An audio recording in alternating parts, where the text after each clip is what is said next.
पुस्तक 23 अध्याय 15 कर्म भाग्य के लिए युद्ध 2 युद्ध एक क्रूर मामला था। स्वर्ग के देवता और सच्चे अमर सभी विशाल संरचनाओं में लड़ रहे थे। उनमें से प्रत्येक के पास कई दिव्य अमर और मुक्त अमर और दुष्ट देवताओं का एक विशाल समूह था। हर बार जब कोई संरचना टूटती तो एक बड़ा नरसंहार होता। केवल कुछ ही भाग्यशाली व्यक्ति बच पाते थे। आमतौर पर जब सहयोगी अमर और दुष्ट देवता जो अभी भी संरचना में होते थे उन्हें संपत्ति के खजानों में इकट्ठा करने में कामयाब हो जाते थे। जीनिंग की आंखें लाल हो गईं। जब उसने ये सब होते देखा तो वो भी खुद को इस लड़ाई में कूद पड़ने के लिए मजबूर कर दिया। हालांकि वह जानता था कि उसे शांत रहना होगा। हालांकि आंकड़े बता रहे थे कि नुवा एलायंस का नुकसान सीमलेस गेट से ज्यादा था, लेकिन ऐसा इसलिए था क्योंकि सीमलेस गेट भी गोलेम खो रहा था। जैसे जैसे ज्यादा गोलेम नष्ट होते गए सीमलेस गेट भी ज्यादा से ज्यादा इमॉर्टल और फेंट गॉड खोने लगा। निंग अचानक थोड़ा शांत हो गया। उसका प्राइमल ट्विन पूरे समय हेवनगेजर टॉवर में था। अभी अभी उसने आखिरकार ट्रायल स्वॉर्ड के चौथे स्तर पर महारत हासिल कर ली थी और उसे अनलॉक कर लिया था। चूंकि उसका प्राइमल ट्विन अब एक पैट्रिक अमर भी था, इसलिए टॉवर के अंदर समय की गति बढ़ाने पर उसकी ऊर्जा की भारी मात्रा खर्च हो जाती थी। इस प्रकार उसका प्राइमल ट्विन अब समय की सामान्य गति से 30 गुना गति ही बनाए रखता था। समय की सामान्य गति से 20 गुना तेजी से प्राइमल ट्विन ऊर्जा संतुलन बनाए रखने में सक्षम था। समय की सामान्य गति से 30 गुना तेजी से प्राइमल ट्विन को स्थिर रहने के लिए कभी कभी स्पिरिट की गोलियां खानी पड़ती थीं। बाहरी दुनिया में लगभग 3 महीने बीत चुके थे, लेकिन हेवनगेजर टावर में लगभग 8 साल बीत चुके थे। आखिरकार चौथा स्तर खुल गया था। अब ट्राल्स तलवारें मेरे लिए स्वॉर्डफादर ट्राल्स से थोड़ी ज्यादा शक्तिशाली होंगी, निंग ने मन ही मन सोचा। ऐसे नाजुक समय में अपनी शक्ति बढ़ा पाना निंग को बहुत खुशी दे रहा था। कर्म भाग्य के लिए युद्ध जारी रहा। जैसे जैसे ज्यादा से ज्यादा गोलेम नष्ट होते गए नुवा गठबंधन की बढ़त और भी स्पष्ट होती गई। हालांकि सीमलेस गेट भी काफी दृढ़ था। उन्होंने जरूरत पड़ने पर अपने नुकसान का आकलन किया और नुवा गठबंधन को तुरंत जीत का कोई मौका न देने का दृढ़ निश्चय किया। लड़ाई जारी रही और हताहतों की संख्या बढ़ती रही। युद्ध के 179वें दिन तक लगभग आधा साल बीत जाने के बाद नुवा गठबंधन ने कुल मिलाकर 20,000 से ज्यादा एम्पायरियन देवताओं और सच्चे अमरों को खो दिया था। सीमलेस गेट ने भी 20,000 से ज्यादा खो दिए थे। अगर यह नश्वर सेनाओं के बीच युद्ध होता तो इतनी भयानक क्षति से नैतिकता का पूर्ण पतन हो सकता था, जिसके परिणामस्वरूप एक पक्ष का पतन हो सकता था। हालांकि दोनों विशाल सेनाएं पूरी तरह से रक्तपिपासु होकर लड़ती रहीं। ये समय के बारे में है। सभी राक्षसों का स्वामी रक्षक Everwood, down the devil hand, दाउफादर ब्लड्सवेन, ओल्ड मैन युआन और अन्य प्रमुख शक्तियां सभी अंधेरे आसमान में खड़े होकर युद्ध को आगे बढ़ते हुए देख रहे थे। अंत युद्ध के लिए तैयार हो जाओ, सभी राक्षसों के स्वामी ने मन ही मन संदेश भेजा। एंड वार। वहां उपस्थित सभी लोगों के दिल दहल गए। डाउन द डेविल हैंड ने घबराहट में संदेश भेजा, विंडफीएंड, हम अभी तक कर्म भाग्य की लड़ाई नहीं हारे हैं। एम्पायरियन देवताओं और सच्चे अमरों में हमारी हार उनकी हार के बराबर है। हम लड़ते रह सकते हैं, हम जीत सकते हैं, लेकिन क्या हम जीत सकते हैं? सभी राक्षसों के स्वामी ने उससे पूछा। डाउन द डेविल हैंड तुरंत चुप हो गया। सभी राक्षसों के स्वामी ने अपनी दृष्टि से उन सबको भेद दिया। उन्होंने मन ही मन कहा, शुरुआत में हालात इतने बुरे नहीं थे, मुख्यतः इसलिए क्योंकि हमारे पास भंडारण में बहुत सारे गोलेम थे, लेकिन अब ज्यादा से ज्यादा गोलेम नष्ट हो गए हैं। पिछले 6 महीनों में हमने अपनी लगभग 90% गोलेम सेना खो दी है। हालांकि नुवा गठबंधन की संरचनाएं पहले की तरह ही शक्तिशाली बनी हुई हैं। वे हमारी शक्तिशाली संरचनाओं को पूरी तरह से दबा देते हैं। सच्चे अमर और स्वर्ग के देवताओं को संगठित करने के मामले में हम उनके सामने कुछ भी नहीं हैं। सीमलेस गेट की प्रमुख शक्तियों को ये स्वीकार करना पड़ा। नुवा गठबंधन की संरचनाएं स्वयं मां नुवा द्वारा पीछे छोड़ी गई थीं। उनकी संरचनाएं श्रेष्ठ थीं, जिसका अर्थ था कि उनके स्वर्ग के देवता और सच्चे अमर अधिक प्रभावी ढंग से एक साथ जुड़ सकते थे। शायद कुछ सामरिक योजनाएं और जाल युद्ध का रुख मोड़ सकते हैं, लेकिन दुश्मन सेनापति जुवान युआन है। अपनी सेनाओं पर उसका नियंत्रण पूरी तरह से बेदाग है। वह शानदार जीत के लिए प्रयास नहीं करता, वह बस यही चाहता है कि कोई गलती न हो। वह हमारे खिलाफ सीधे खुले तौर पर लड़ता है, धीरे धीरे हमारी सेनाओं को खत्म करता है। वह सामरिक कौशल में हमसे मुकाबला करने के बजाय अपनी संख्या और अपनी बेहतरीन संरचनाओं पर भरोसा करता है। सभी राक्षसों के स्वामी ने अपना सिर हिलाया। जाल और योजनाएं किसी अन्य सेनापति के खिलाफ उपयोगी हो सकती हैं, लेकिन जब जुवान युआन इस तरह से सैनिकों की कमान संभाल रहा हो तो हम उनके खिलाफ उनका इस्तेमाल करना भूल सकते हैं। लेकिन हमारा कर्म भाग्य उनसे कमजोर है। ये स्थिति हमारे लिए नुकसानदेह है। काले वस्त्रधारी देवराज भी चिंतित होकर बोले। सीमलेस गेट कई महत्वपूर्ण क्षेत्र युद्ध हार चुका था, जिसके परिणामस्वरूप उनका कर्म भाग्य कमजोर हो गया था। इस युद्ध में भी वे नुकसान में थे। अगर उनका कर्म भाग्य और भी कमजोर होता तो अंत युद्ध के दौरान उनके लिए स्वर्ग और पृथ्वी से पर्याप्त ऊर्जा जुटाने के लिए कुछ संरचनाओं का उपयोग करना और भी मुश्किल हो जाता। हालांकि नुवा गठबंधन के लिए उन संरचनाओं को बुलाना और बनाए रखना आसान होता। ऐसा लगता मानो स्वर्ग और पृथ्वी दोनों नुवा गठबंधन की मदद करने की कोशिश कर रहे हों। हाँ, हमारा कर्म भाग्य अभी थोड़ा कमजोर है, लेकिन अगर हम इसी तरह लड़ते रहेंगे तो हम संभवतः अपना सारा कर्म भाग्य खो देंगे। सभी राक्षसों के स्वामी ने कहा। एववुड, डाउन द डेविल हैंड ने चुप रक्षक एववुड की ओर देखा। मैं विंडफाइंड की बात से सहमत हूँ। कीपर एववुड ने धीरे से कहा, चाहे कुछ भी हो, हमें किसी न किसी मोड़ पर एंड वार शुरू करना ही होगा। हालांकि ऐसा लगता है कि कर्म भाग्य के बल पर युद्ध जीतने का मौका अभी भी हमारे पास है। इसीलिए अगर हम अभी हमला करते हैं तो हम नुवा गठबंधन को चौंका सकते हैं। अगर हम युद्ध पूरी तरह हारने तक इंतजार करते हैं तो न सिर्फ हमारा कर्म भाग्य और भी कम होगा, बल्कि नुवा गठबंधन भी पूरी तरह तैयार हो जाएगा। अच्छा, तो फिर अंतिम लड़ाई शुरू हो जाए। मुझे अभी तक नुवा एलायंस से अपने बच्चे की मौत की भरपाई करवाने का मौका नहीं मिला है। 3 लोगों का निर्माण हमारे निर्बाध अराजकता जगत और उनके पंगु अराजकता जगत के टकराव से हुआ था। फिर वे हमेशा 3 लोगों के सच्चे स्वामी होने का दिखावा क्यों करते रहे हैं? मैं इस बात से युगों से नाराज हूँ। झगड़ा करना। निर्बाध द्वार की प्रमुख शक्तियों ने अपने सारे संदेह और चिंताएं त्याग दी। उनके सामने केवल एक ही रास्ता था, युद्ध का। सभी राक्षसों के स्वामी ने मन ही मन संदेश दिया, ताओवादी युआन, जब युद्ध शुरू हो तो नर्म दिल मत बन जाना, चिंता मत करो। बूढ़े युआन ने शांति से हंसते हुए कहा। विदस्पाइक, सभी राक्षसों के स्वामी ने शून्य के अंधेरे में एक मानसिक संदेश भेजा, उस स्थान पर जहाँ एक गहरे सुनहरे रंग का महल स्थित था। महल के अंदर गॉडफ्रीएंड विदस्पाइक हमेशा की तरह अपने सिंहासन पर बैठा था। ठंडी मुस्कान के साथ उसने जवाब दिया, चिंता मत करो ऑल्फिएंड, अगर मैं हस्तक्षेप नहीं करता तो एंडवार जीतने की तुम्हारी संभावनाएं बहुत कम हो जाएंगी। मैं जरूर हिस्सा लूंगा। अच्छा। सभी राक्षसों के स्वामी ने अपने सामने लड़ रही 2 विशाल सेनाओं को शांति से देखा। मेरा आदेश सुनाओ। सीमलेस गेट की सभी प्रमुख शक्तियां गंभीर हो गईं तथा एक क्षण की सूचना पर युद्ध में उतरने के लिए तैयार हो गईं। अमर सेनाओं के बीच लड़ाई तेजी से भयंकर होती गई। निंग और नुवा गठबंधन की अन्य प्रमुख शक्तियां इतने सारे जाने पहचाने चेहरों को मरते देखकर सांसें रोककर बैठ गईं। उनके दिलों में जबरदस्त दर्द था, लेकिन वे बस देखते ही रह गए। हालांकि उसे दर्द हो रहा था, फिर भी निंग अपने शरीर के साथ तालमेल बिठाने पर ध्यान केंद्रित कर रहा था। वह एकाकी विश्व देवता के अनुसार प्रशिक्षण लेता रहा, अपने शरीर में अंतर्दृष्टि की उस चिंगारी को खोजने की कोशिश करता रहा ताकि वह एक ज्येष्ठ देवता बन सके। अगर वह एक ज्येष्ठ देवता बन पाता तो उसके पास ताओवू 18 दैत्य देवता और एक सच्चा शरीर जैसी दिव्य क्षमताएं होने के कारण वह एक अर्धचरणीय विश्व देवता बन जाता। तीनों लोकों में संभवतः केवल रहस्यमय गूढ़ सभी दैत्यों का स्वामी ही उसका मुकाबला कर सकता था। अफसोस, निंग इस सफलता को हासिल करने के लिए बेताब था और उसने जल के स्वर्गीय दाव में महारत हासिल कर ली थी। लेकिन स्वर्गीय दाव में महारत हासिल करना एक एल्डर गॉड बनने के लिए कई आवश्यक शर्तों में से एक था। तीनों लोकों में कई सच्चे देवताओं ने स्वर्गीय दाव में महारत हासिल कर ली थी और उनमें से कई को अनबाउंड एल्डर गॉड विजुअलाइजेशन तकनीक सिखाई गई थी। हालांकि सुएरेन ही एकमात्र ऐसा व्यक्ति था जिसने एल्डर गॉड बनने की राह पकड़ी। इससे यह अंदाजा लगाया जा सकता था कि एल्डर गॉड बनना कितना कठिन था। निंग अपने शरीर के अंदर अंतर्दृष्टि की उस चिंगारी को ढूंढने में नाकाम रहा था। इसके बावजूद निंग ने कोशिश करना कभी नहीं छोड़ा। वह हर समय उस चिंगारी की तलाश में लगा रहा। हिम बिच्छू। अचानक निंग के पीछे से एक दर्दनाक चीख सुनाई दी। ये रेड स्नो था और उसके चेहरे पर घबराहट और दिल टूटने का भाव था। जब निंग आदिकालीन खंडहरों से लड़ रहा था तब रेड स्नो अपना एकांत ध्यान छोड़ चुका था। वह पहले ही एक सच्चा देवता बनने के लिए रास्ता बना चुका था। रेड स्नो दूर पंगु जेनेसिस संरचना को देख रहा था जो पहले ही टूट चुकी थी। एम्पायरियन देवता स्नो स्कॉर्पियन उस संरचना के अंदर था और उसका शरीर एक सर्व देवता के तीखे पंजों से छिन्न भिन्न हो गया था। उसकी मौके पर ही मौत हो गई। Snow scorpion. निंग के दिल में भी दर्द हुआ। स्टासाइजर दुनिया से 7 एम्पायरियन देवता उसके पीछे पीछे आए थे और उनमें से एक स्नो स्कॉर्पियन अभी अभी मरा था। हालांकि निंग की तुलना में रेड स्नो को कहीं अधिक पीड़ा महसूस हुई। रेड स्नो और स्नो स्कॉर्पियन ताओवादी थरीलाइव्स के दाहिने और बाएं हाथ थे। वह कभी नहीं भूल पाएगा कि कैसे दोनों ने अनगिनत सालों तक कंधे से कंधा मिलाकर लड़ाई लड़ी थी। ताओवादी थरीलाइव्स के अधीन अन्य एम्पायरियन देवता और सच्चे अमर सभी धीरे धीरे विदा हो गए थे और स्टारसीजिंग मैनर में केवल कुछ ही बचे थे। रेड स्नो और स्नो स्कॉर्पियन पीछे रह गए थे और दोनों बहुत पहले ही एक दूसरे के करीब आ गए थे। हालांकि वे औपचारिक रूप से ताओ साथी बनने के लिए एक साथ नहीं आए थे, लेकिन वे इतने लंबे समय से एक दूसरे के साथ रह रहे थे कि वे परिवार की तरह थे। धिक्कार है। रेड स्नो की आंखें अनछुए आंसुओं से चमक उठीं। गड़गड़ाहट। अचानक दूर से काली रोशनी की एक लकीर दिखाई दी। काली रोशनी की यह लकीर स्वर्गीय दास की सीमाओं से भी तेज गति से आगे बढ़ रही थी और नुवा गठबंधन की विशाल सेनाओं की ओर सीधे बढ़ रही थी। यह अल्फा हमला सीमलेस गेट के सबसे भयानक स्वरूप सभी राक्षसों के स्वामी द्वारा किया गया था।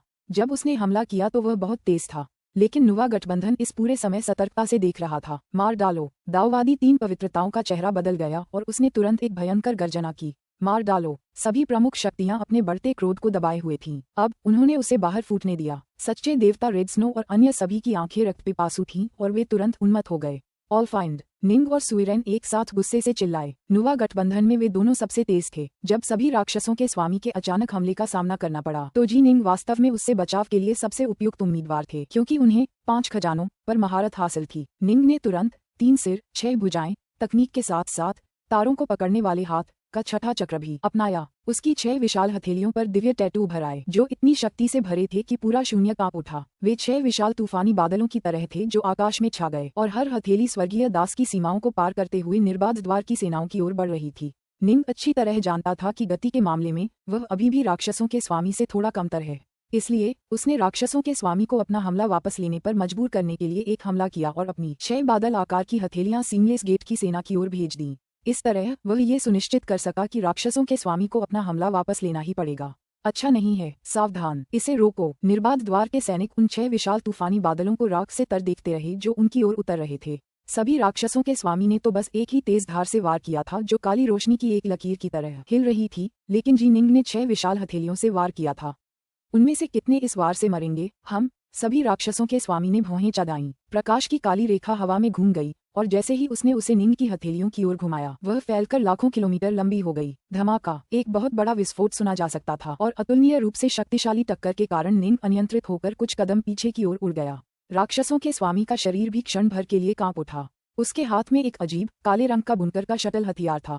तलवार अमर डाकनॉर्थ और सभी राक्षसों के स्वामी के बीच मुकाबला हो चुका था। अब दोनों गठबंधनों की अन्य सभी प्रमुख शक्तियां भी युद्ध में उतर आईं। कुछ ने सभी चीजों के दूतों पर कब्जा करना शुरू कर दिया, कुछ ने कई स्वर्ग के देवताओं और सच्चे अमरों पर कब्जा करना शुरू कर दिया और शक्तिशाली स्वरूप धारण कर लिए। युद्ध का मैदान शीघ्र ही कर्म के भाग्य पर अंतिम लड़ाई से वास्तविक अंत्युद्ध में परिवर्तित हो गया। पुस्तक 23 अध्याय 16 संरक्षक गठन। बहुत शक्तिशाली। जी निंग दूर खड़े सभी राक्षसों के स्वामी को घूर रही थी जो वहीं हवा में खड़ा था। वह सचमुच एक वृद्ध देवता है। अगर मैं केवल तारों को पकड़ने वाले हाथ का इस्तेमाल करूं तो मैं पूरी तरह से असहाय हो जाऊंगा। आदिकाल में भी वह व्यक्ति विश्वदेवी माता नुवा के हाथों से निर्बाध द्वार को बचाने में सक्षम था। वह व्यक्ति था जिससे नुवा गठबंधन सबसे ज्यादा डरता था। गठन को इकट्ठा करो, गठन को इकट्ठा करो, गठन को इकट्ठा करो, गठन को इकट्ठा करो। ताओवादी 3 पवित्रताएं भगवान तथागत बुद्ध, शेनोंग और फूशी ने अपने पक्ष के स्वर्ग के देवताओं और सच्चे अमरों पर नियंत्रण करना शुरू कर दिया। कुआफू, ताओवादी जेट कॉल्ड्रॉन, जिंगटियन, उत्कृष्ट दिव्य केयरफ्री और बाकी सच्चे देवताओं और ताओफादरों ने भी शीघ्र ही अपने अपने स्वर्ग के देवताओं और सच्चे अमरों पर नियंत्रण कर लिया। अंतिम युद्ध। पीले सम्राट जुआन युआन की आवाज हर एक अमर और राक्षस के कानों में गूंज उठी। सभी दिव्य अमरों ने तुरंत हाथ हिलाकर अपने अधीन सभी मुक्त अमरों और दुष्ट देवताओं को दूर भगा दिया।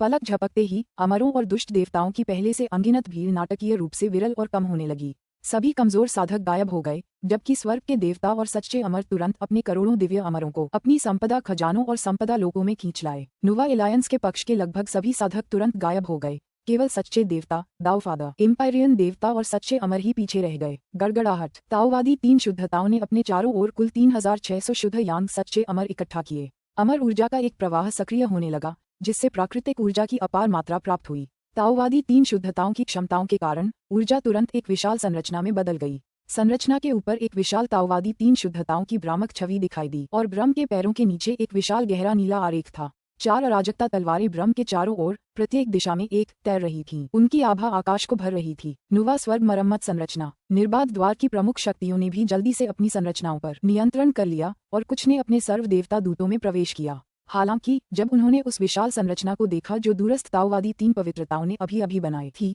तो वे अपने हृदय कांपने से खुद को नहीं रोक पाए।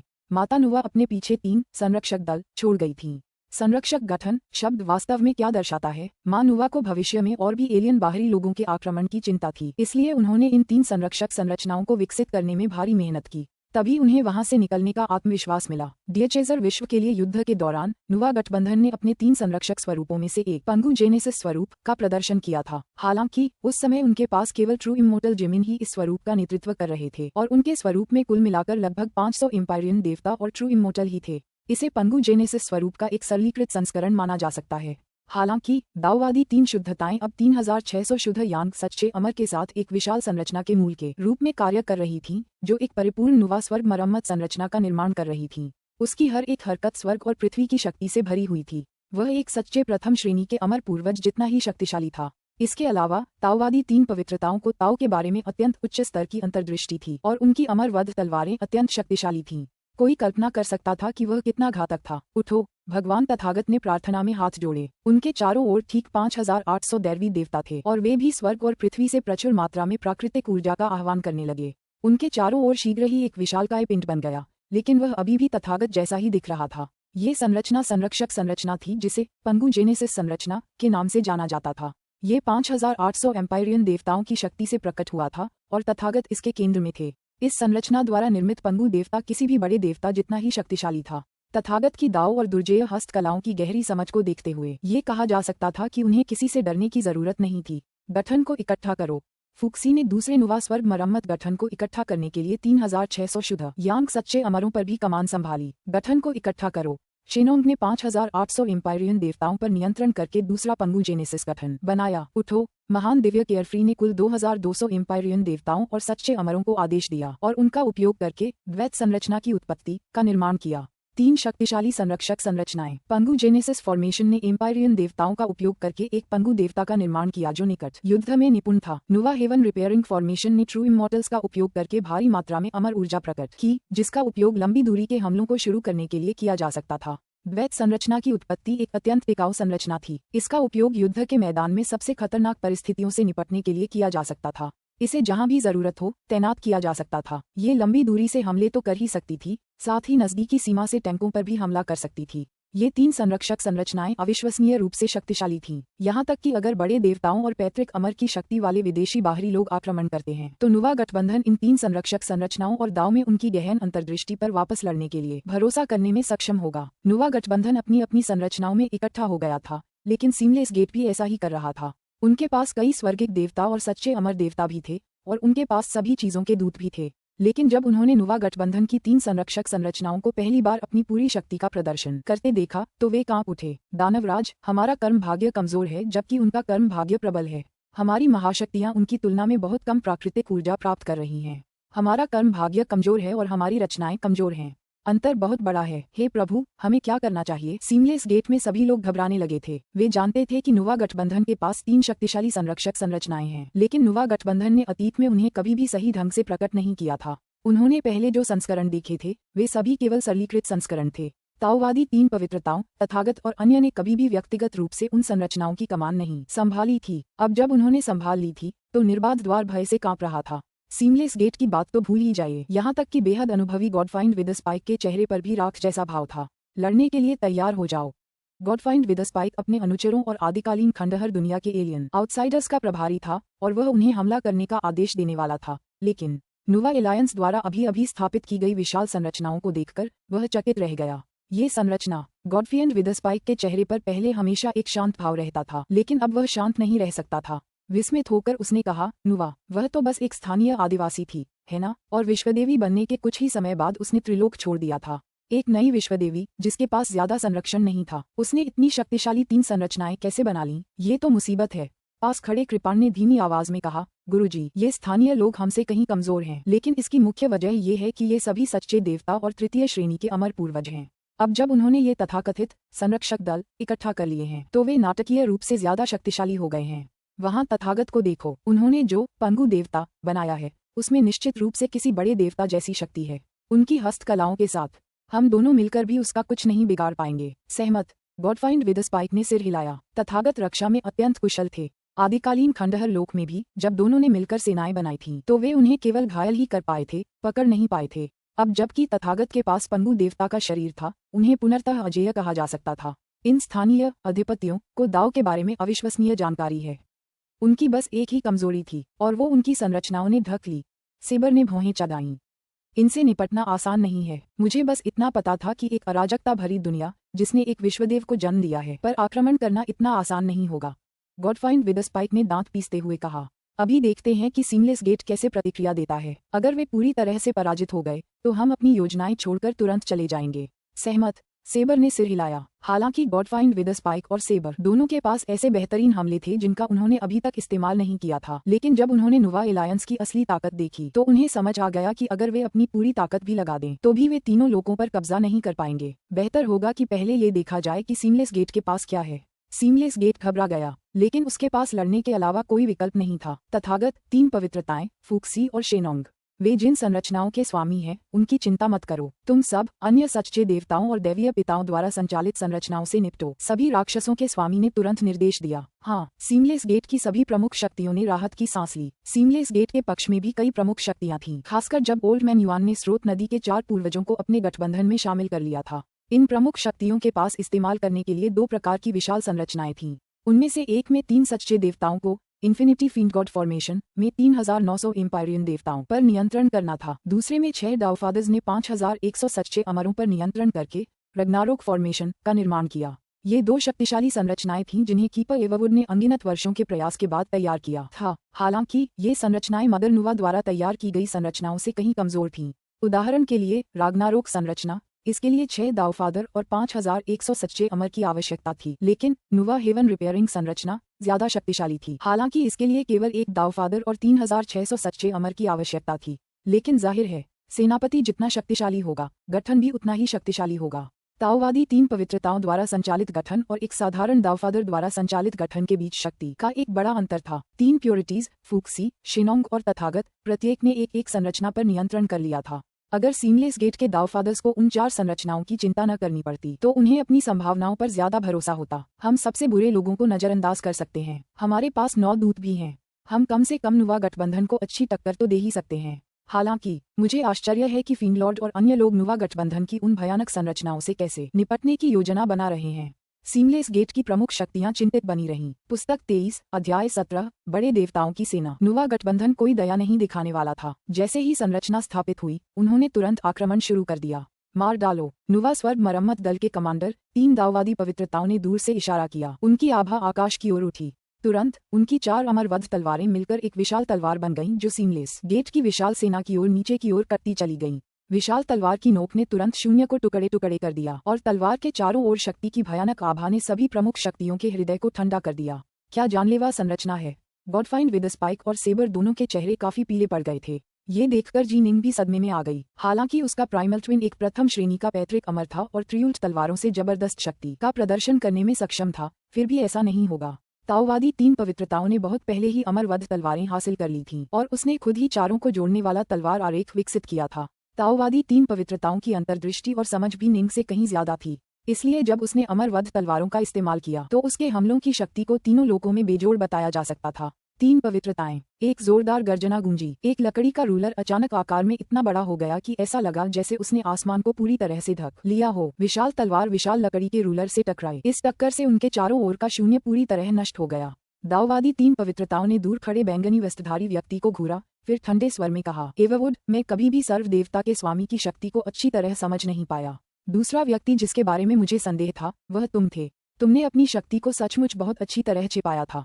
तुम वास्तव में एक वृद्ध देवता बन गए हो। रक्षक एवरवुड का चेहरा थोड़ा पीला पड़ रहा था। अमर वध करने वाली तलवारें बहुत ज्यादा शक्तिशाली थीं। शब्दों को बर्बाद करने की कोई जरूरत नहीं है। गोलकीपर एवरवुड ने तुरंत एक बार फिर हमला किया। मार डालो। दाववादी 3 शुद्धताओं ने एक बार फिर अपने अमरवध तलवार गठन को रक्षक एवरवुड पर हमला करने के लिए भेजा। कीपर एवरवुड लगभग हर पहलू में निपुण थे। खजाना गणना, संरचना स्थापित करना, आक्रमण, रक्षा, वे हर चीज में निपुण प्रतीत होते थे। उनकी प्रतिभा ऐसी थी कि लॉर्ड डेमनहार्ट भी उनसे बहुत प्रभावित थे। निर्बाध अराजकता जगत के 2 सबसे चमकदार व्यक्तित्व एवरवुड के कीपर और डेमनहार्ट के लॉर्ड थे। कीपर एवरवुड को सत्ता का कोई चस्का नहीं था। इसके बावजूद आदिम युग के अंत वाले युद्ध के बाद वे एक एल्डर गॉड बनने में सफल रहे। उन्हें दूसरों से कोई मार्गदर्शन नहीं मिला, ठीक वैसे ही जैसे मदर नुवा को विश्व देवता बनने के लिए किसी ने मार्गदर्शन नहीं दिया था। यही बात कीपर एवरवुड के लिए भी सच थी। उनके पास बस एक मजबूत आधार था और कई अलग अलग क्षेत्रों में गहरी अंतर्दृष्टि थी। आदिकालीन युग को समाप्त करने वाले युद्ध द्वारा बपतिस्मा मिलने के बाद वे एक वृद्ध देवता बन गए। उन्होंने बस इसे कभी किसी और को नहीं बताया, लेकिन आज अंतिम युद्ध के दौरान उन्होंने आखिरकार यह बता दिया। और फिर भी दाववादी 3 पवित्रताओं की अमरवध तलवार संरचना बेहद क्रूर थी। हालांकि रक्षक एवरवुड एक वृद्ध देवता थे, फिर भी वे इस संरचना के हमले का बमुश्किल ही सामना कर पा रहे थे। जलज्वाला सर्वनाश, यिन यांग जन्म और विनाश। फूक्सी नुवा हेवन रिपेयरिंग फॉर्मेशन का भी कमांड कर रहा था और उसने तुरंत अपनी सबसे मजबूत तकनीक का प्रयोग किया। गड़गड़ाहट। उसके चारों ओर का 100 करोड़ किलोमीटर का क्षेत्र पल भर में जल और अग्नि के सागर में बदल गया। रहस्यमय चंद्रजल और अनंत प्रज्वलित अग्नि की अनंत मात्रा ने शून्य के शून्य को भर दिया और निर्बाध द्वार की संरचनाओं और दूतों को तुरंत ऐसा लगा जैसे उनके शरीर दलदल में फंस गए हों। उनकी सभी गतिविधियां प्रभावित हुईं और उनकी गति नाटकीय रूप से कम हो गई। इसके अलावा जल और अग्नि ने मिलकर सभी राक्षसों के स्वामी के सामने एक विशाल ताइजी आरेख बनाया। जल का उपयोग यिन को दर्शाने के लिए किया गया, जबकि अग्नि का उपयोग यांग को दर्शाने के लिए किया गया। जल जीवन का प्रतिनिधित्व करता है, अग्नि विनाश का प्रतिनिधित्व करती है। अपने पिछले जन्म में फूशी आखिरकार एल्डर गॉड फूशी ही थे। उनका जन्म विनाश के स्वर्गीय दाव में निपुणता के साथ हुआ था। इस जन्म में उन्होंने जीवन के स्वर्गीय दाव को समझने के लिए कड़ी मेहनत की थी ताकि वे अपने पिछले जन्म की स्मृतियों को पुनः प्राप्त कर सकें। इस प्रकार वे इन दोनों स्वर्गीय दाव में काफी प्रतिभाशाली थे और उन्होंने यिन और यांग के स्वर्गीय दाव में भी बहुत पहले ही महारत हासिल कर ली थी। यही कारण था कि उनके जलज्वाला सर्वनाश संरचना की असली मारक तकनीक यही तकनीक यिन यांग जन्म और विनाश तकनीक थी। अगर वह जीवन और विनाश के स्वर्गीय दाव में निपुण हो जाते तो इस हमले की शक्ति नाटकीय रूप से बढ़ जाती। नुवा स्वर्गीय मरम्मत संरचना की शक्ति के कारण अब भी इस तकनीक में असाधारण शक्ति थी। सभी राक्षसों के स्वामी के वस्त्र फड़फड़ाए जिससे उनके चारों ओर संकेंद्रित तरंगों की एक श्रृंखला फैल गई और हमलावर ताइजी आरेख के खिलाफ बचाव हुआ। मार डालो। पंगु जेनेसिस फॉर्मेशन के नियंत्रण में और पंगु देवता द्वारा संरक्षित शिनोंग भी आगे बढ़ा और सीमलेस गेट पर हमला कर दिया। उसने धातु, लकड़ी, जल, अग्नि और पृथ्वी के पंचतत्वों में महारत हासिल कर ली थी और नजदीकी युद्ध में भी बेहद शक्तिशाली था। मार डालो। सुइरेन ने अब अपनी जबरदस्त शक्तिशाली आभा को भी नहीं रोका। सीमलेस गेट की ओर बढ़ते हुए उसने अपनी एल्डर गॉड आभा को पूरी तरह से उजागर कर दिया। वह एक बुजुर्ग भगवान है। सुइरेन एक बुजुर्ग भगवान है। वह वास्तव में एक बुजुर्ग भगवान है। सीमलेस गेट दंग रह गया। उनके पक्ष में एकमात्र स्वाभाविक एल्डर गॉड सभी राक्षसों का स्वामी था। दूसरा था कीपर एववुड, एक प्रतिभाशाली व्यक्ति जिसने उस स्तर तक पहुंचने से पहले अनगिनत वर्षों तक साधना की। सीमलेस गेट के अनुसार सच्चे ईश्वर से एल्डर गॉड तक पहुंचना अविश्वसनीय रूप से कठिन था। आखिरकार ऐसी कोई तकनीक नहीं थी जो किसी को ये सफलता सिखा सके। कीपर एववुड ऐसा केवल इसलिए कर पाए क्योंकि दाव के हर पहलू में उनकी गहरी और सुदृढ़ नींव थी। उन्हें लगा कि नुवा एलायंस ऐसा नहीं कर पाएगा, लेकिन वे गलत थे। मार डालो। झुके हुए भूरे वस्त्र पहने उस व्यक्ति ने अचानक अपना शरीर सीधा किया, अपना सिर ऊपर उठाया और घनी दाढ़ी वाला चेहरा प्रकट किया। उसकी आंखों में असीम हत्या की नीयत भरी हुई थी। जब वह सीमलेस गेट की ओर बढ़ा तो उसकी आभा स्वर्ग तक पहुंच गई। वह गोंगगोंग है, वरिष्ठ देव गोंगगोंग। वह वास्तव में मरा नहीं। सीमलेस गेट ने उसे तुरंत पहचान लिया। आखिरकार आदिम युग के अंत वाले युद्ध में वृद्ध देव गोंगगोंग ने अपनी शक्ति का प्रदर्शन किया था, लेकिन तीनों लोकों में सभी ने गोंगगोंग को मृत मान लिया था। कहा जाता था कि उसे किसी बाहरी व्यक्ति ने मार डाला था और वह अनगिनत वर्षों से प्रकट नहीं हुआ था। अंततः सीमलेस गेट को सचमुच विश्वास हो गया कि वृद्ध देव गोंगगोंग का नाश हो गया है। किसी ने कल्पना भी नहीं की थी कि वह अभी भी जीवित है। पहले सुइरेन, अब गोंगगोंग। नुवा गठबंधन में वास्तव में दो बड़े देवता हैं। मारना। हाथ में कुल्हाड़ी लिए होई अब और पीछे नहीं हटा। उसकी आभा पूरी तरह से आगे बढ़ी और गोंगगोंग और सुइरेन की आभा जितनी शक्ति के साथ स्वर्ग और पृथ्वी पर छा गई। वह आदि युग के सबसे तेजस्वी, अद्वितीय, प्रतिभाशाली व्यक्ति थे। मां नुवा की अनबाउंड एल्डर गॉड विजुअलाइजेशन प्राप्त करने के बाद उन्होंने एल्डर गॉड बनने का भी प्रशिक्षण लिया था। पूरे नुवा गठबंधन में केवल दो ही व्यक्ति एल्डर गॉड बनने के लिए अनबाउंड एल्डर गॉड विजुअलाइजेशन में प्रशिक्षण प्राप्त कर पाए थे। पहला था सुइरेन, जबकि दूसरा था होई। मरो देवराज। निम के चारों ओर हवा में 36 बर्फीले कमल उभर आए थे और वे उसके आसपास के सभी विरोधियों को जमा रहे थे। फूक्सी का जलज्वाला सर्वनाश संरचना बड़े पैमाने पर हमलों पर केंद्रित था। यही कारण था कि यह किसी विशिष्ट व्यक्ति को सीमित करने के मामले में उतना शक्तिशाली नहीं था। हालांकि जी निंग एक प्रथम श्रेणी का पैतृक अमर था और उसके 36 स्वर्गों के जमे हुए कमल बहुत छोटे क्षेत्र को कवर करते थे, जिससे फूक्सी की संरचना की तुलना में कहीं अधिक केंद्रित शक्ति प्राप्त होती थी। जहां भी बर्फीले कमल उड़ते, बर्फ लहराती। निंग ने अपने हाथ में वायलेट ज्वेल लिया, अपनी तलवार की को हर जगह उड़ाया और सीमलेस गेट पर आतंक फैला दिया। एंसेस्ट्रल इमॉर्टल, एक प्रथम श्रेणी का एंसेस्ट्रल इमॉर्टल। जैसे ही गॉडफाइंड विदस्पाइक ने दूर से देखा, उसका चेहरा तुरंत बदल गया। वह वास्तव में प्रथम श्रेणी का अमर पूर्वज है।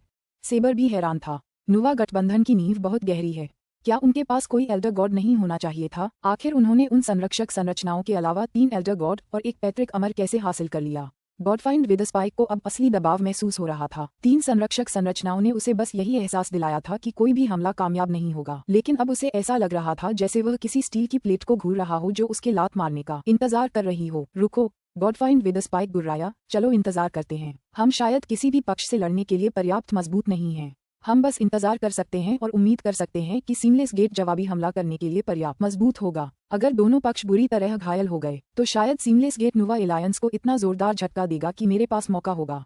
सेबर ने धीरे से सिर हिलाया। आदिकालीन अराजकता में किसी अराजक स्थिति का फायदा उठाकर अपने फायदे के लिए काम करना एक बेहद आम रणनीति थी। किसी को अपनी अपार शक्ति से कुचलना बेहद मुश्किल था। इससे पहले गॉडफाइंड विदस्पाइक ने सोचा था कि तीनों लोग उसके अंतिम हमले का विरोध नहीं कर पाएंगे, लेकिन अब उसे एहसास हुआ कि वह बहुत ज्यादा घमंडी हो गया था। नुवा गठबंधन का मनोबल आसमान छू रहा था। उनकी संरचनाएं अविश्वसनीय थीं और उनके पास कई बड़े देवता थे जो अभी अभी प्रकट हुए थे। जुएमिंग, तुमने अभी तक कोई फॉर्मेशन क्यों नहीं बनाया? नुवा गठबंधन की सभी प्रमुख शक्तियां अपनी अपनी संरचनाओं में शामिल हो गई थीं और अपने अपने स्वर्गिक देवताओं और सच्चे अमरों पर नियंत्रण कर लिया था। कमजोर दावफादर 4-5 के समूहों में एकजुट होकर एक संरचना का नेतृत्व करते थे। दाववादी 3 पवित्रताएं अकेले नुवा स्वर्ग मरम्मत संरचना का आसानी से नेतृत्व कर सकती थीं, लेकिन साधारण दावफादर उस संरचना को उसकी पूर्ण अवस्था में सक्रिय नहीं कर पाते। अगर 2 या 3 अन्य दावफादर भी इसमें शामिल हो जाते तो वे मिलकर संरचना की पूरी शक्ति का उपयोग कर पाते। अमिताभ बुद्ध जुइमिंग ने प्रार्थना में अपने हाथ जोड़ लिए। धमाका, एक भयानक आभा जो जी निंग, सुइरेन, गोंगोंग और होवी द्वारा उत्सर्जित आभाओं जितनी ही शक्तिशाली थी,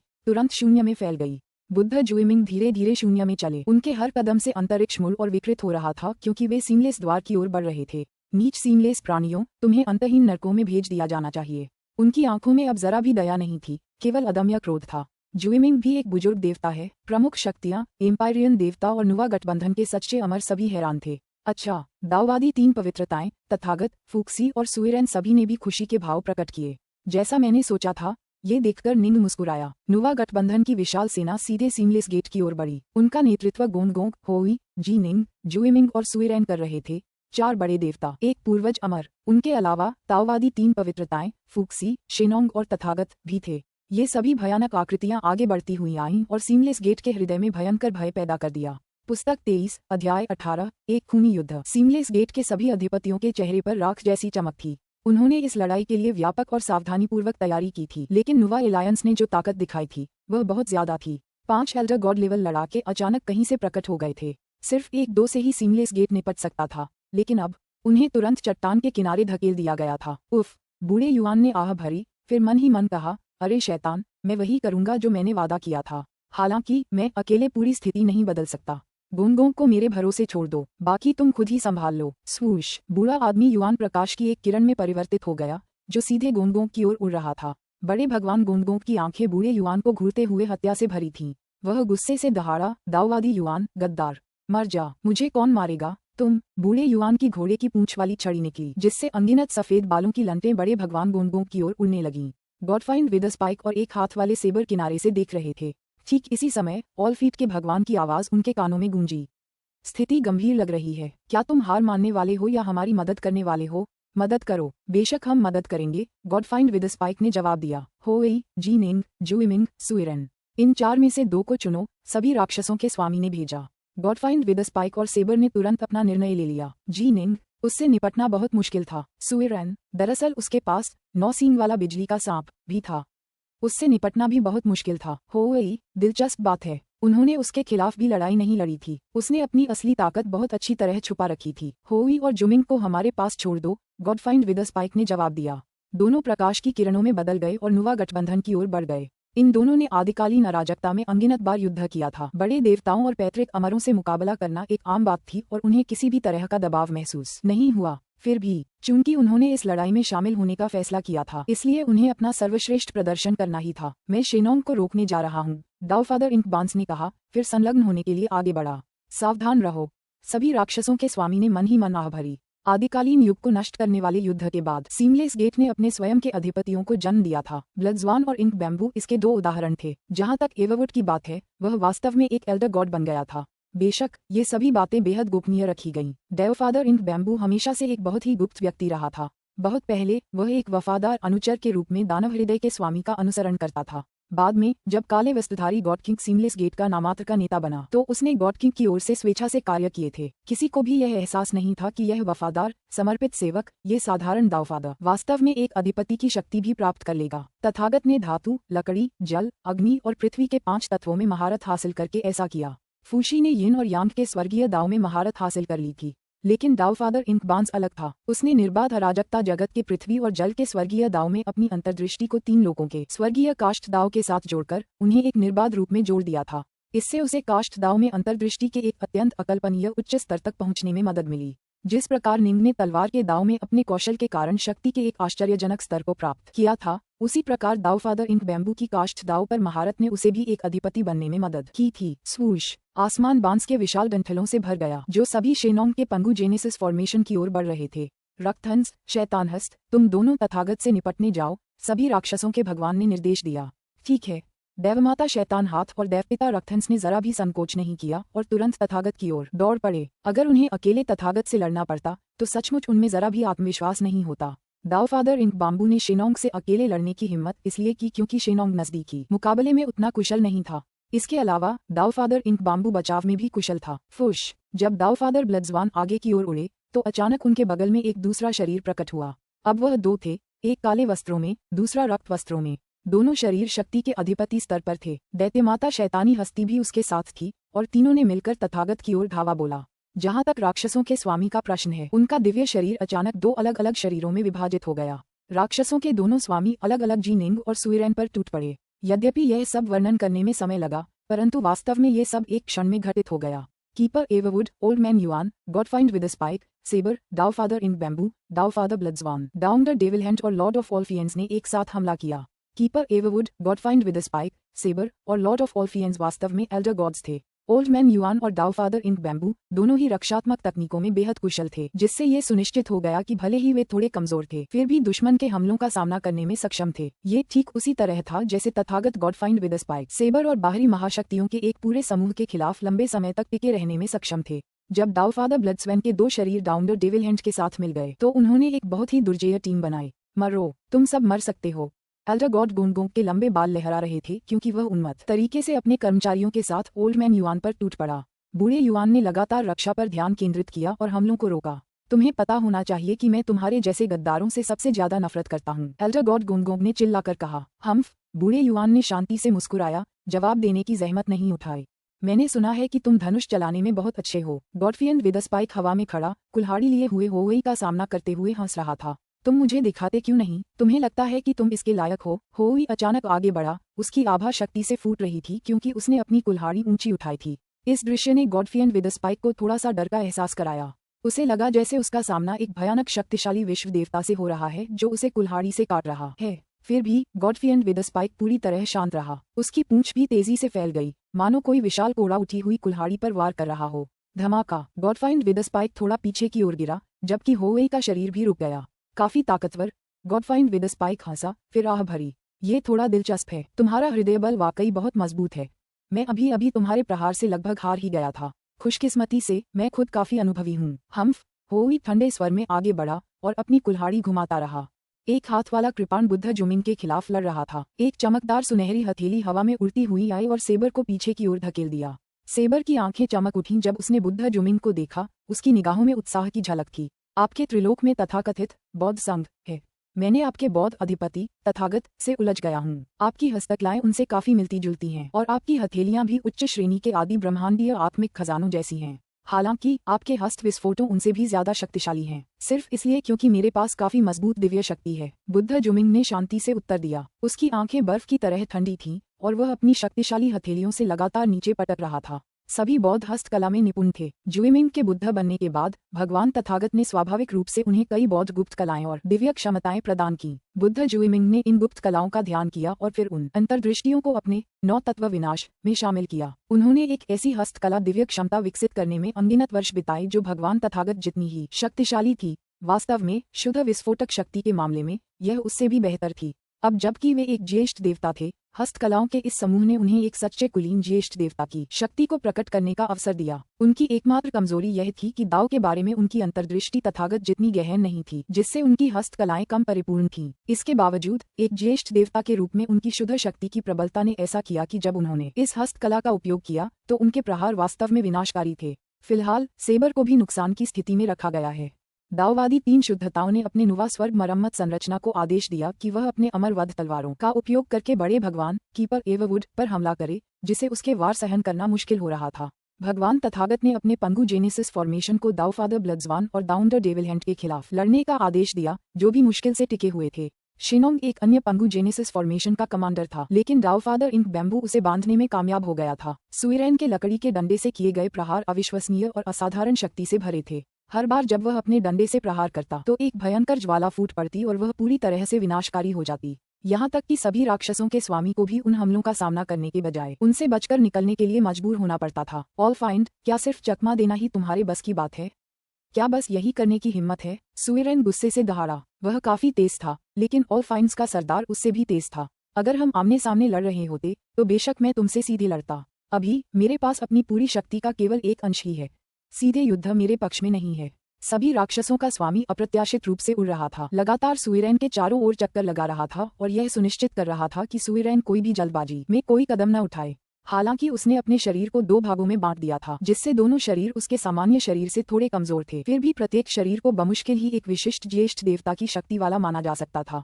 अगर सुइरेन जल्दबाजी में कोई कदम उठाता तो भी उसकी मृत्यु का खतरा बना रहता।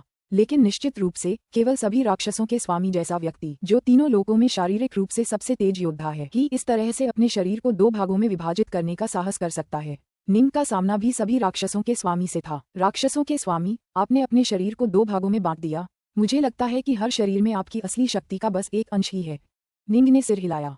आप मुझे बहुत कम आंकते हैं। फुश। काले वस्त्र पहने निंग अचानक सफेद वस्त्र पहने निंग के बगल में प्रकट हुआ। स्वूश स्वूश। सफेद वस्त्रधारी निंग ने डाउफादर इंक बैम्बू की ओर आक्रमण किया, जबकि काले वस्त्रधारी निंग ने डाउन द डेविल हैंड की ओर आक्रमण किया। पुस्तक 23 अध्याय 19 फांसी। धिक्कार है। सभी राक्षसों के स्वामी का चेहरा पीला पड़ गया। उनका शरीर हवा के झोंके की तरह आगे बढ़ा और तेजी से काले वस्त्र पहने जी निंग की ओर उड़ चला। उन्हें अच्छी तरह पता था कि जी निंग का असली शरीर कितना दुर्जेय था। ये किसी उच्च स्तरीय प्रोटोकॉस्मिक आत्मा खजाने जितना मजबूत और अटूट था। तुलनात्मक रूप से प्राइमल ट्विन से निपटना ज्यादा आसान होना चाहिए था, क्योंकि उसका शरीर कहीं ज्यादा नाजुक था। जाओ। काले वस्त्र पहने निंग ने अपना सिर घुमाकर उसे ठंडी निगाहों से देखा। Swish swish swish. उसके माथे से तलवार की रोशनी की 3 धारियां निकलीं। तलवार की रोशनी की ये 3 धारियां एक अप्रत्याशित भूतिया अंदाज में घूम रही थीं और तीनों ही स्वर्गीय दाव की सीमाओं को पार कर गईं। वे उस क्षेत्र में घूमती रहीं जिससे राक्षसों के स्वामी पूरी तरह से रुक गए। अरे, उन तलवारों का परीक्षण करने के बाद सभी राक्षसों के स्वामी को तुरंत सिरदर्द होने का एहसास हुआ। जी निंग एक प्रथम श्रेणी का पैतृक अमर था जो अराजकता स्तर की तलवारों को नियंत्रित कर रहा था, जो स्वर्गीय दास की सीमाओं से भी तेज गति से चलती थीं। तलवारें निंग के चारों ओर एक वृत्त की तरह घूम रही थीं और निंग उस वृत्त का केंद्र था। उन्हें केवल उस केंद्र के पास आने वाले किसी भी हमले से बचाव करना था, और अगर सभी राक्षसों के स्वामी उनकी सुरक्षा को भेदना चाहते थे तो उन्हें उनकी गति से कहीं अधिक तेज हमला करना होगा। लेकिन वे तलवारें 3 थीं, और यह इसका सबसे बुरा हिस्सा नहीं था। सबसे बुरी बात यह थी कि उस जगह के चारों ओर 36 जमे हुए कमल प्रकट हो गए थे, जो घूम रहे थे और जमी हुई ऊर्जा की धाराएं छोड़ रहे थे, जिससे राक्षसों के स्वामी पर गहरा असर पड़ रहा था। अगर वह अपनी शक्ति के चरम पर भी होता तो भी उसके लिए निंग की सुरक्षा को भेदना मुश्किल होता। सच तो ये है कि निंग ने अभी तक अपनी ब्लैक क्लाउड चेस नहीं दिखाई थी। एक बार जब वह ऐसा कर देता तो उसकी सुरक्षा पूरी तरह से अभेद्य हो जाती। आखिर उसे तलवारों का ये सेट कहाँ से मिला? ये इतने शक्तिशाली कैसे हो सकते हैं? राक्षसों के सरदार ने निंग की सुरक्षा को भेदने की कई बार कोशिश की, लेकिन उसे पता चला कि ये 3 तलवारें कितनी तेज और भयंकर थीं। स्वूश। वह काले वस्त्रधारी निंग को रोकने में सक्षम नहीं था, जिसका अर्थ था कि काले वस्त्रधारी निंग डाउन द डेविल हैंड की ओर आक्रमण जारी रखने के लिए स्वतंत्र था। जहां तक सफेद वस्त्रधारी निंग का प्रश्न है, वह अपने 9 सींग वाले बिजली सर्प का उपयोग करते हुए तेज गति से आगे बढ़ रहा था। मेरे पास उसके असली शरीर को रोकने के अलावा कोई चारा नहीं है। सभी राक्षसों का स्वामी पूरी गति से सफेद वस्त्रधारी निंग की ओर बढ़ा। दोनों पहले तो एक दूसरे से काफी दूर थे, लेकिन दोनों के बीच की दूरी कम होती दिखाई दे रही थी। सफेद वस्त्रधारी निंग के दावफादर इंक बैम्बू तक पहुंचने से पहले ही सभी राक्षसों का स्वामी एक बार फिर उसके सामने प्रकट हो गया और उसे रोक दिया। तुम मुझे नहीं रोक सकते। निंग ठंडी हंसी हंसी। सीमलेस गेट निश्चित रूप से हार जाएगा। सभी राक्षसों का स्वामी भी खुद को आह भरने से नहीं रोक सका। सचमुच नुवा गठबंधन में कितने भयानक अधिपति हैं, ये जानने के बाद उसने समाधान खोजने के लिए अपनी बुद्धि का इस्तेमाल किया और यहाँ तक कि अपने शरीर को 2 टुकड़ों में बांट दिया ताकि वह 2 सबसे तेज दुश्मन अधिपतियों जी निंग और सुइरेन को रोक सके। और फिर भी आखिरकार ये काफी नहीं था। जी निंग के पास अपना एक दूसरा शरीर था, जिसमें संभवतः एक कुलीन दावफादर जैसी युद्ध शक्ति भी थी। वह दूसरा शरीर वह अंतिम तिनका था जिसने ऊंट की पीठ तोड़ दी। सीमलेस गेट के पास और अधिक अतिरिक्त शक्ति नहीं थी जिसे वह निचोड़ सके। क्या हमें तुरंत पीछे हट जाना चाहिए? यह विचार शैतान के मन में पहुंच गया। अगर वे अभी पीछे हट जाते तो वह तेज था, लेकिन फिर भी उसे एक एक करके सबको बचाने में समय लगता। अगर नुवा एलायंस ने मौके का फायदा उठाकर हमला जारी रखा तो सीमलेस गेट निश्चित रूप से बड़ी संख्या में अमर और फिंड गॉड्स को खो देगा, लेकिन यह उनकी कुल सेना का एक छोटा सा हिस्सा ही होगा। अगर यह सिलसिला बहुत लंबा चला तो शायद वे और भी ज्यादा खो देंगे। अभी नहीं। इस युद्ध के पीछे के कारणों का अभी खुलासा होना बाकी है। सभी राक्षसों के स्वामी ने मन ही मन सोचा। आज तक दोनों पक्षों में से किसी को भी इस युद्ध का असली कारण समझ नहीं आया। इसके अलावा गॉडफ्रिएंड विदस्पाइक नाम का एलियन आउटसाइडर अभी तक अपनी असली ताकत नहीं दिखा पाया था। सब कुछ अभी भी अजीब लग रहा था। सभी राक्षसों का स्वामी अभी और देखना और इंतजार करना चाहता था। बूम। शून्य में डाउफादर्स, एम्पायरियन गॉड्स और ट्रू इमॉर्टल्स की लड़ाई जारी रही। सीमलेस गेट की इन्फिनिटी फाइंड गॉड संरचनाओं में से एक टूट गई और उसके अंदर मौजूद 3 ट्रू गॉड्स और 3900 एम्पायरियन गॉड्स अराजकता की स्थिति में आ गए। नुवा एलायंस ने स्वाभाविक रूप से उन्हें मारने का मौका लपक लिया। जब भी कोई संरचना टूटती तो तुरंत ही बड़े पैमाने पर नरसंहार हो जाता। जितना अधिक समय तक युद्ध जारी रहेगा, उतनी ही अधिक प्रमुख शक्तियां, स्वर्ग के देवता और सच्चे अमर लोग मरते जाएंगे। मर जाओ।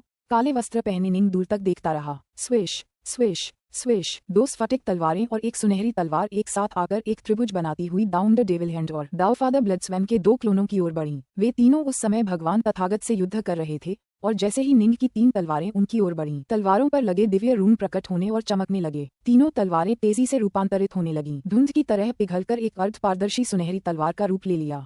एक बार जब अर्धपारभासी सुनहरी तलवार प्रकट हुई तो उसके चारों ओर 10 लाख किलोमीटर तक तलवार की एक धुंधली आभा प्रकट हुई, जिससे युद्ध के मैदान में मौजूद सभी लोग आश्चर्यचकित हो गए। प्रकाश की वह तीक्ष्ण आभा अत्यंत प्रचंड थी। ये दाऊवादी तीन पवित्रताओं की अमरवध तलवारों से बिल्कुल मेल खाती थी। दाऊवादी तीन पवित्रताओं की अमरवध तलवारें रक्षक एवं जैसे रक्षात्मक विशेषज्ञ के लिए भी भारी मुश्किलें खड़ी करने में सक्षम थीं। निंग की ट्राल्फ स्वॉर्ड फॉर्मेशन सीधे डाउन द डेविल हैंड और दाऊफादर ब्लड्सवैन की ओर उड़ी। अच्छा नहीं, भागो! देव माँ शैतान हाथ और देव पिता ब्लड्सवैन दोनों के चेहरे बदल गए। उन्हें समझ आ गया कि निंग खास तौर पर उन दोनों को निशाना बना रहा था। जाने के बारे में सोचना भी मत। भगवान तथागत की हथेलियां उन पर टूट पड़ीं, उनका रास्ता रोकने के लिए। हालांकि डाउन द डेविल हैंड और दाऊफादर ब्लड्सवैन अब उससे लड़ने के मूड में नहीं थे। जब उन्होंने ट्राल्स तलवारों की शक्ति को अपनी ओर बढ़ते देखा तो उन्हें तुरंत एहसास हो गया कि यह ऐसी चीज नहीं है जिसका वे सामना कर सकें। इस समय युद्ध के मैदान में सबसे शक्तिशाली आक्रमणकारी दाऊवादी तीन पवित्रताओं की अमरवध तलवारें थीं, जो नुवा स्वर्ग मरम्मत संरचना की कमान संभाल रही थीं। दूसरी थी वह भयानक अज्ञात तलवार संरचना जिसे काले वस्त्रधारी जी निंग ने अभी अभी छोड़ा था। अलग अलग दिशाओं में भागो।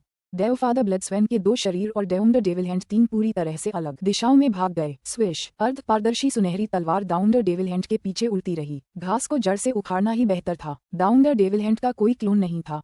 अगर उसे मारा जा सकता तो वह हमेशा के लिए मारी जाती। तो आओ। भागती हुई देवी देवता शैतानी समझ गई कि क्या हो रहा है।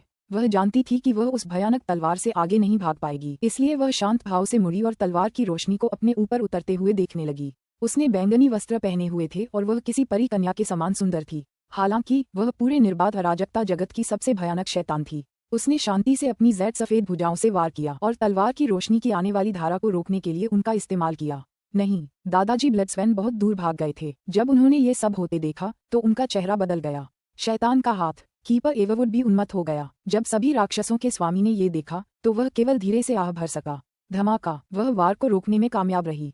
कैओस के दस्तानों से ढकी उसकी दोनों हथेलियां दरअसल अर्धपारदर्शी सुनहरी तलवार को रोकने में कामयाब रही थीं। हालांकि तलवार के वार में बहुत ज्यादा ताकत थी। टक्कर के जोर से डाउन द डेविल हैंड का शरीर तुरंत कांप उठा और वह मुंह भर खून उगलने से खुद को नहीं रोक पाए। अगले ही पल अर्धपारदर्शी सुनहरी तलवार ने एक अप्रत्याशित भूतिया अंदाज में फिर से वार किया। मरने से पहले डाउन द डेविल हैंड ने कुल 8 बार वार किया और उनमें से 8 तलवारों के हमलों को नाकाम कर दिया। 9वें तलवार के वार में तलवार की रोशनी उसकी गर्दन के पार निकल गई और ऐसा करते ही उसके शरीर के बाकी हिस्से पूरी तरह से नष्ट हो गए। उसका शरीर धूप में बर्फ के टुकड़े की तरह वाष्पित हो गया, पूरी तरह से धूल में बदल गया। शक्ति में अंतर बहुत स्पष्ट था। इस दृश्य ने सीमलेस गेट की सभी प्रमुख शक्तियों के दिलों में भय भर दिया। क्या वह अभी मर गई? वह थी डाउन द डेविल हैंड, एक पौराणिक महिला जो निर्बाध अराजकता की दुनिया में शैतानों के बीच शैतान के रूप में जानी जाती थी। ये पौराणिक आकृति जिसने कभी स्वयं मदर नुवा से युद्ध किया था। क्या वह यूं ही मर गई? लेकिन जब उन्होंने जी निंग द्वारा प्रदर्शित तलवार संरचना के बारे में सोचा तो सीमलेस गेट का हर सदस्य डर से कांप उठा। बहुत शक्तिशाली, केवल कच्ची शक्ति के मामले में शायद केवल अमरवध तलवारें ही इसका मुकाबला कर सकती थीं। तकनीकी रूप से अमरवध तलवारें थोड़ी ज्यादा शक्तिशाली हो सकती थीं, लेकिन खास बात ये थी कि जी निंग की ट्रायल्स तलवारें अमरवध तलवारों से कहीं ज्यादा तेज थीं। ट्रायल्स तलवारें जी निंग की तलवार कला, जो तीनों लोगों की सबसे उत्कृष्ट तलवार कला है, का प्रदर्शन करने के लिए इस्तेमाल की जा रही थीं। 20,000 सालों की तराशी के बाद निंग की तलवार कला सचमुच अकल्पनीय स्तर पर पहुंच गई थी। महाराज, हम अब और नहीं रोक सकते, हम इसे रोक नहीं सकते। सीमलेस गेट का शुरू से ही कर्मों में भाग्य कम था, जिससे उनकी संरचनाएं स्वर्ग और पृथ्वी से काफी कम प्राकृतिक ऊर्जा जुटा पा रही थीं। देवमाता शैतान हाथ की मृत्यु और इस तथ्य के साथ कि कोई भी काले वस्त्रधारी निंग का रास्ता नहीं रोक पा रहा था, सीमलेस गेट का मनोबल नाटकीय रूप से गिर गया।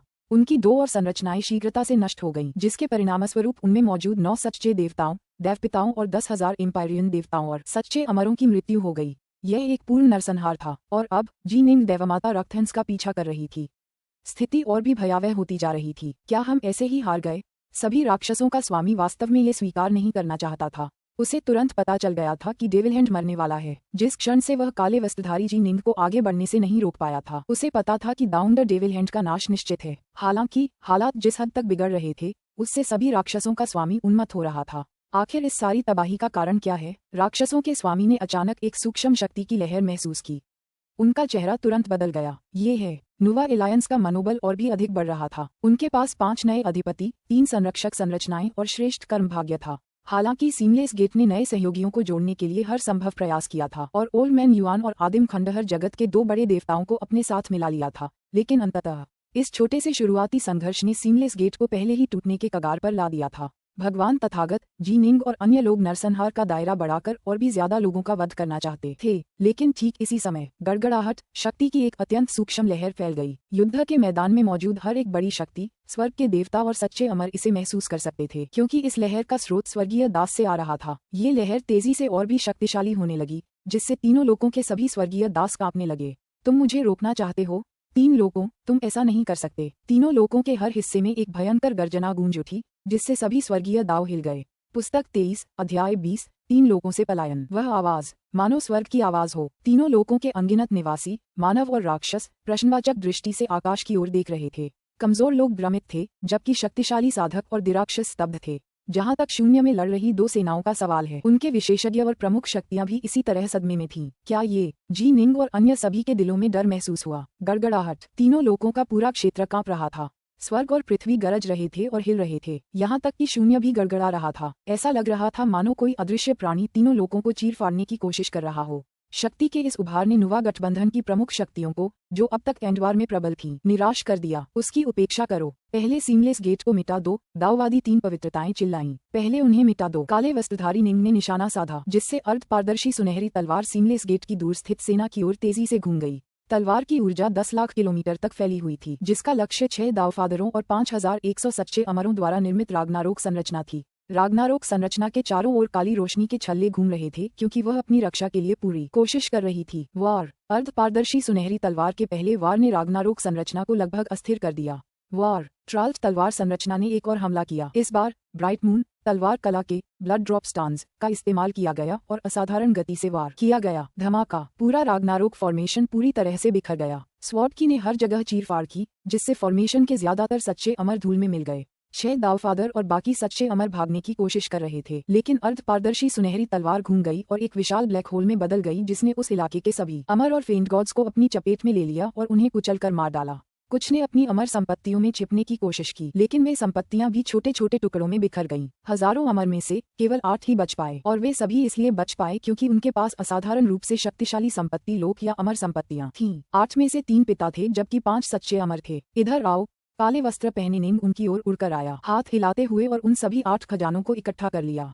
एशीज to ashes, dust to dust. पंगु जेनेसिस फॉर्मेशन के कमांडर भगवान तथागत बुद्ध भी शून्य से आगे बढ़ते हुए सीमलेस गेट की सेना की ओर बढ़े। सीमलेस गेट की शक्तिशाली संरचनाएं तेजी से भागने लगीं। हालांकि इन संरचनाओं में कई अमर और राक्षस देवता थे, फिर भी वे भगवान बुद्ध से सीधे कैसे लड़ सकते थे? एक रागनारोक फॉर्मेशन को जीनिंग ने सिर्फ 2 वार में ही नष्ट कर दिया था। तुम टूट जाओगे। एक भयंकर गर्जना पूरे 3 लोकों में गूंज उठी, जिससे अनंत शून्य कांप उठा और हिल गया। RIP। दूर शून्य के छोर पर अचानक एक चकाचौंध कर देने वाली सुनहरी रोशनी प्रकट हुई। यह अंतरिक्ष के शून्य में एक विशाल सुनहरे आंसू की तरह थी। हालांकि नुवा एलायंस और सीमलेस गेट एक विशाल युद्ध के बीच में थे, फिर भी वे जो कुछ हुआ था उस पर ध्यान दिए बिना नहीं रह सके। सुनहरी रोशनी की यह दरार कम से कम 10 करोड़ किलोमीटर लंबी थी, और ऐसा लग रहा था जैसे ये पूरे त्रिलोक को लगभग चीर देगी। सुनहरे प्रकाश की दरार के अंदर एक विशाल गंडली बाढ़ जैसी चीज दिखाई दे रही थी। बूम! पानी की प्रचंड बाढ़ स्वर्ण दरार से बाहर निकली, तेजी से शून्य में गुजरी और युद्ध के मैदान की ओर बह गई, जहां नुवा एलायंस और सीमलेस गेट स्थित थे।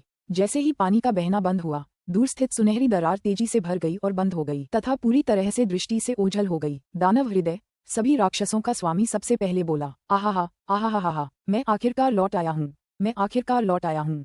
आहा। जंगली उन्मादी हंसी गूंजी, पूरे शून्य में गूंज उठी। नदी का उफनता पानी तेजी से एक लंबे, दुबले पतले, काले वस्त्र पहने व्यक्ति में बदल गया। उसकी घनी स्याही सी काली भौहें और नशीली आंखें थीं, जिन्हें देखने वालों में समर्पण की एक अदम्य इच्छा पैदा हो जाती थी। जैसे ही उसकी आभा स्वर्ग की ओर बढ़ी, उसके काले वस्त्र उसके चारों ओर सरसराने लगे। तथागत, काले वस्त्रधारी व्यक्ति ने अपना हाथ हिलाया, जिससे उसकी हथेली एक बार फिर उग्र नदी में बदल गई, जो सीधे भगवान बुद्ध की ओर टूट पड़ी। भगवान बुद्ध, जो सीमलेस गेट की सेना की ओर बढ़ रहे थे, को अपना ध्यान इस आने वाले ताड़ के हमले की ओर मोड़ना पड़ा। धमाका! विशाल पंगु उत्पत्ति संरचना जोर से कांप उठी, जिससे तथागत का चेहरा बदल गया। फिर उफनती नदी ने अविश्वसनीय वेग से दूसरा प्रहार किया, इतना तेज कि वहां मौजूद कोई भी उसे रोक नहीं सका। धमाका! पंगु जेनेसिस फॉर्मेशन सचमुच टूट गया। भगवान बुद्ध पीछे की ओर उड़ गए और ऐसा करते हुए उन्होंने अपने हथेली के भीतर बुद्ध क्षेत्र का उपयोग करके जितने संभव हो सके उतने एम्पायरियन देवताओं को इकट्ठा करने के लिए अपना हाथ हिलाया। हालांकि 90% से ज्यादा एम्पायरियन देवता तुरंत धूल में मिल गए। मरना। जैसे ही काले वस्त्रधारी व्यक्ति ने तथागत पर हमला किया, जी निंग ने तुरंत जवाबी हमला करने के लिए अपनी त्रियुल्ट तलवार संरचना का उपयोग किया, जिससे अर्धपारभासी सुनहरी तलवार की भयानक शक्ति आगे बढ़ गई। काले वस्त्रधारी व्यक्ति ने अपनी हथेली से एक और वार किया। उसकी हथेली एक बार फिर एक उफनती नदी में बदल गई और उस अर्धपारदर्शी सुनहरी तलवार की नोक से टकराए। तलवार ने एक करुण चीख मारी और उफनती नदी कांप उठी और थोड़ा विलीन हो गई। हालांकि तलवार खुद ही पीछे की ओर उड़ गई। संपूर्ण युद्ध क्षेत्र पुनर्तः शांत हो गया। नुवा गठबंधन की सेनाएं उनका पीछा कर रही थीं, लेकिन अब वे तेजी से फिर से संगठित होने लगीं। निंग का असली शरीर और प्राइमल ट्विन एक दूसरे की ओर बढ़े, जबकि भगवान बुद्ध भी उनकी ओर उड़कर वापस आ गए। सब लोग उस काले वस्त्रधारी आकृति को घूर रहे थे। प्रकट होने के बाद उसने अपनी हथेलियों से 2 बार हमला किया। एक हथेली के हमले से उन्होंने आसानी से ट्राल्ट तलवार संरचना को दबा दिया था। दूसरे हथेली के हमले से उन्होंने दोहरा प्रहार किया, जिससे पंगु उत्पत्ति संरचना नष्ट हो गई, जिसका नेतृत्व भगवान बुद्ध ने किया था। स्वूश स्वूश स्वूश। सीमलेस गेट की विशाल सेना भी तुरंत फिर से इकट्ठा हो गई। यहाँ तक कि गॉडफ्रियंड विद स्पाइक, सेबर और अन्य भी अस्थायी रूप से पीछे हट गए। पीछे हटते हुए गॉडफ्रियंड विद स्पाइक उस दुबले पतले काले वस्त्रधारी व्यक्ति को घूरता रहा, जो सेबर के साथ मन ही मन बातें कर रहा था। तो वह दानव हृदय का स्वामी है। वह बहुत शक्तिशाली है। अंतहीन आदिम अराजकता में भी वह सबसे श्रेष्ठ ज्येष्ठ देवताओं और अमर पूर्वजों में से एक होगा। वह विश्व देवता के स्तर के अविश्वसनीय रूप से करीब है। हाँ, वह निश्चित रूप से बड़े देवताओं और अमर पूर्वजों के बीच एक उत्कृष्ट व्यक्ति है। सेबर का दिल भी कांप रहा था। साधारण बड़े देवताओं के पास एक साधारण अधिपति की शक्ति थी। यह वह शक्ति थी जो बड़े देवताओं के पास पैदाइशी थी। कुलीन ज्येष्ठ देवताओं में जी निंग और कीपर एवरवुड जैसे देवता शामिल थे। जब ताओवादी 3 पवित्रताएं और अन्य लोग कुछ विशेष संरचनाओं का उपयोग करते थे, तो वे भी इस स्तर की शक्ति प्राप्त कर सकते थे। अंतहीन आदिम अराजकता में अधिकांश ज्येष्ठ देवता और प्रथम श्रेणी के अमर पूर्वज, जिन्होंने कुछ साहसिक कार्य किए और कड़ी मेहनत की, आमतौर पर शक्ति के कुलीन स्तर तक पहुंचने में सक्षम होते थे। हालांकि 1000 में से एक से भी कम ज्येष्ठ देवता शक्ति के ऐसे सर्वोच्च स्तर तक पहुंच पाते थे, एक ऐसा स्तर जो किसी विश्व देवता या अराजकता अमर के बेहद करीब होता था। सब लोग सावधान रहें, वह दानव हृदय का स्वामी है। ताओवादी 3 पवित्रताओं ने मन ही मन संदेश भेजा। बहुत पहले उसने अपना शरीर स्वर्गीय दाव में विलीन कर दिया था। मैंने कभी सोचा भी नहीं था कि वह उनसे बच पाएगा। ये दृश्य देखने वाला हर कोई अनुमान लगा सकता था कि संभवतः ये दानव हृदय स्वामी ही था जो अभी स्वर्गीय दाव से मुक्त हुआ था। अगर वह ऐसा नहीं करता तो वह उन पर हमला कैसे कर सकता था और इतने सारे स्वर्ग के देवताओं का वध कैसे कर सकता था। वह सचमुच आजाद हो गया। निंग को भी डर लगा। ये बहुत भयानक था। उसकी त्रियुल्ट तलवार संरचना उसकी सबसे शक्तिशाली तकनीक थी, लेकिन एक आमने सामने की टक्कर में वह सचमुच चकनाचूर हो गई थी। ये दानव हृदय का स्वामी बहुत ज्यादा शक्तिशाली था। आदिम युग के अंत वाले युद्ध के दौरान पंगु अराजकता जगत की सबसे शक्तिशाली योद्धा मानुवा थी, जबकि निर्बाध अराजकता जगत का सबसे शक्तिशाली योद्धा भगवान दानव हृदय था। दोनों बिल्कुल एक ही स्तर पर थे। मानुवा विश्वदेवता बन गई थी और उन्होंने त्रिलोक छोड़ दिया था, जबकि भगवान दानव हृदय स्वर्गीय दास में विलीन हो गए थे और अनगिनत वर्षों तक उनके भीतर रहे थे। लेकिन आज वे मुक्त हो गए थे। दानव हृदय सभी राक्षसों के स्वामी के दोनों शरीर एक बार फिर एक हो गए और वह शांति से दानव हृदय के स्वामी को घूरने लगा। तुम्हें मुझे एक स्पष्टीकरण देना होगा। कोई स्पष्टीकरण? लॉर्ड डेमनहार्ट के काले वस्त्रों में सरसराहट हुई, जिससे उनके आसपास का स्थान पानी की तरह लहरा उठा। वह हंसे। हाँ, मुझे तुम्हें एक स्पष्टीकरण देना ही होगा। तुम सचमुच बहुत चतुर हो, विंडफील्ड। इतने साल पहले भी मैं समझ सकता था कि हालांकि सीमलेस कैओसफील्ड में एवरवुड की प्रतिष्ठा मेरे बाद दूसरे स्थान पर थी, फिर भी केवल तुम ही मेरे लिए सही मायने में एक प्रतिद्वंद्वी थे। हमारे 2 कैओसफील्ड के बीच संघर्ष के दौरान तुमने जो किया उसके लिए मैं तुम्हारा धन्यवाद करना चाहता हूँ। अगर तुम न होते तो मैं आज अपने शिष्य और उनके शिष्यों से नहीं मिल पाता। स्पष्टीकरण? सभी राक्षसों का स्वामी उसे देखता रहा। ओह, लॉर्ड डेमनहार्ट हंसा। तुम्हारा अंदाजा सही है, इस सब के पीछे मैं ही था। लॉर्ड डेमनहार्ट ने अपनी सम्मोहक दृष्टि नुवा गठबंधन की ओर घुमाई। उसकी आवाज शून्य में गूंज रही थी। ये सब मेरी वजह से था। मैं तीनों लोगों से मुक्त होना चाहता था, इसलिए मुझे इस महायुद्ध का कोई उपाय ढूंढना पड़ा। तुम्हारे आजाद होने का इस महान युद्ध से क्या लेना देना है? सभी राक्षसों के स्वामी ने भौहें चढ़ाईं। आहा, मैं तुम्हें बताऊंगा, तुम सबको, खासकर तुम्हें। लॉर्ड डेमनहार्ट ने एक बार फिर नुवा एलायंस की ओर देखा। मरने से पहले मैं तुम्हें बताऊंगा कि तुम आखिर क्यों मर रहे हो। नुवा गठबंधन की सभी प्रमुख शक्तियां हत्या के इरादे से भरी हुई थीं। ये दानव हृदय का स्वामी बहुत ही अहंकारी व्यवहार कर रहा था। वह वास्तव में उनका जरा भी सम्मान नहीं करता था। फिर भी निंग और बाकी सभी समझ गए कि हालांकि दानव हृदय स्वामी एक विश्व देवता की तरह उन पर आसानी से हावी नहीं हो पाएंगे, लेकिन दानव हृदय स्वामी ने अभी जो शक्ति दिखाई थी उसका मतलब था कि नुवा गठबंधन के कई अधिपतियों को उन्हें रोकने के लिए उनके खिलाफ एकजुट होना पड़ेगा। जी निंग, तुम्हारा असली शरीर जुइमिंग और मैं सेना में शामिल होंगे और एक साथ लॉर्ड डेमनहार्ट के खिलाफ हमला करेंगे। सुइरेन ने मन ही मन कहा, ठीक है। निंग और बुद्ध जुमिंग दोनों ने सहमति जताई। पुस्तक 23 अध्याय 21 दानव हृदय का स्वामी। जी निंग का असली शरीर किसी उच्च स्तरीय प्रोटोकॉस्मिक आत्म खजाने जैसा कठोर था। बुद्ध जुइमिंग ने 9 तत्वों के विनाश में महारत हासिल कर ली थी और अपनी हस्तकलाएं विकसित की थीं, जो भगवान तथागत की हस्तकलाओं से भी ज्यादा भयानक थीं। न केवल उनकी हथेलियां उच्च स्तरीय प्रोटोकॉस्मिक आत्म खजानों के समान थीं, बल्कि उनका बाकी शरीर भी। जहां तक सुइरेन की बात है, अग्नि में उनकी सिद्धियां अत्यंत गहन थीं। उन्होंने बहुत पहले ही अपनी ज्वाला रूपी अवतार तकनीक में महारत हासिल कर ली थी, जो भगवान दानव हृदय द्वारा अपने शरीर को एक प्रचंड नदी के जल में परिवर्तित करने के समान थी। यही कारण था कि जीनिंग, जुइमिंग और सुइरेन ने लॉर्ड डेमनहार्ट के खिलाफ सीधे लड़ने का साहस किया। हालांकि लॉर्ड डेमनहार्ट ने नुवा एलायंस को बिल्कुल भी महत्व नहीं दिया।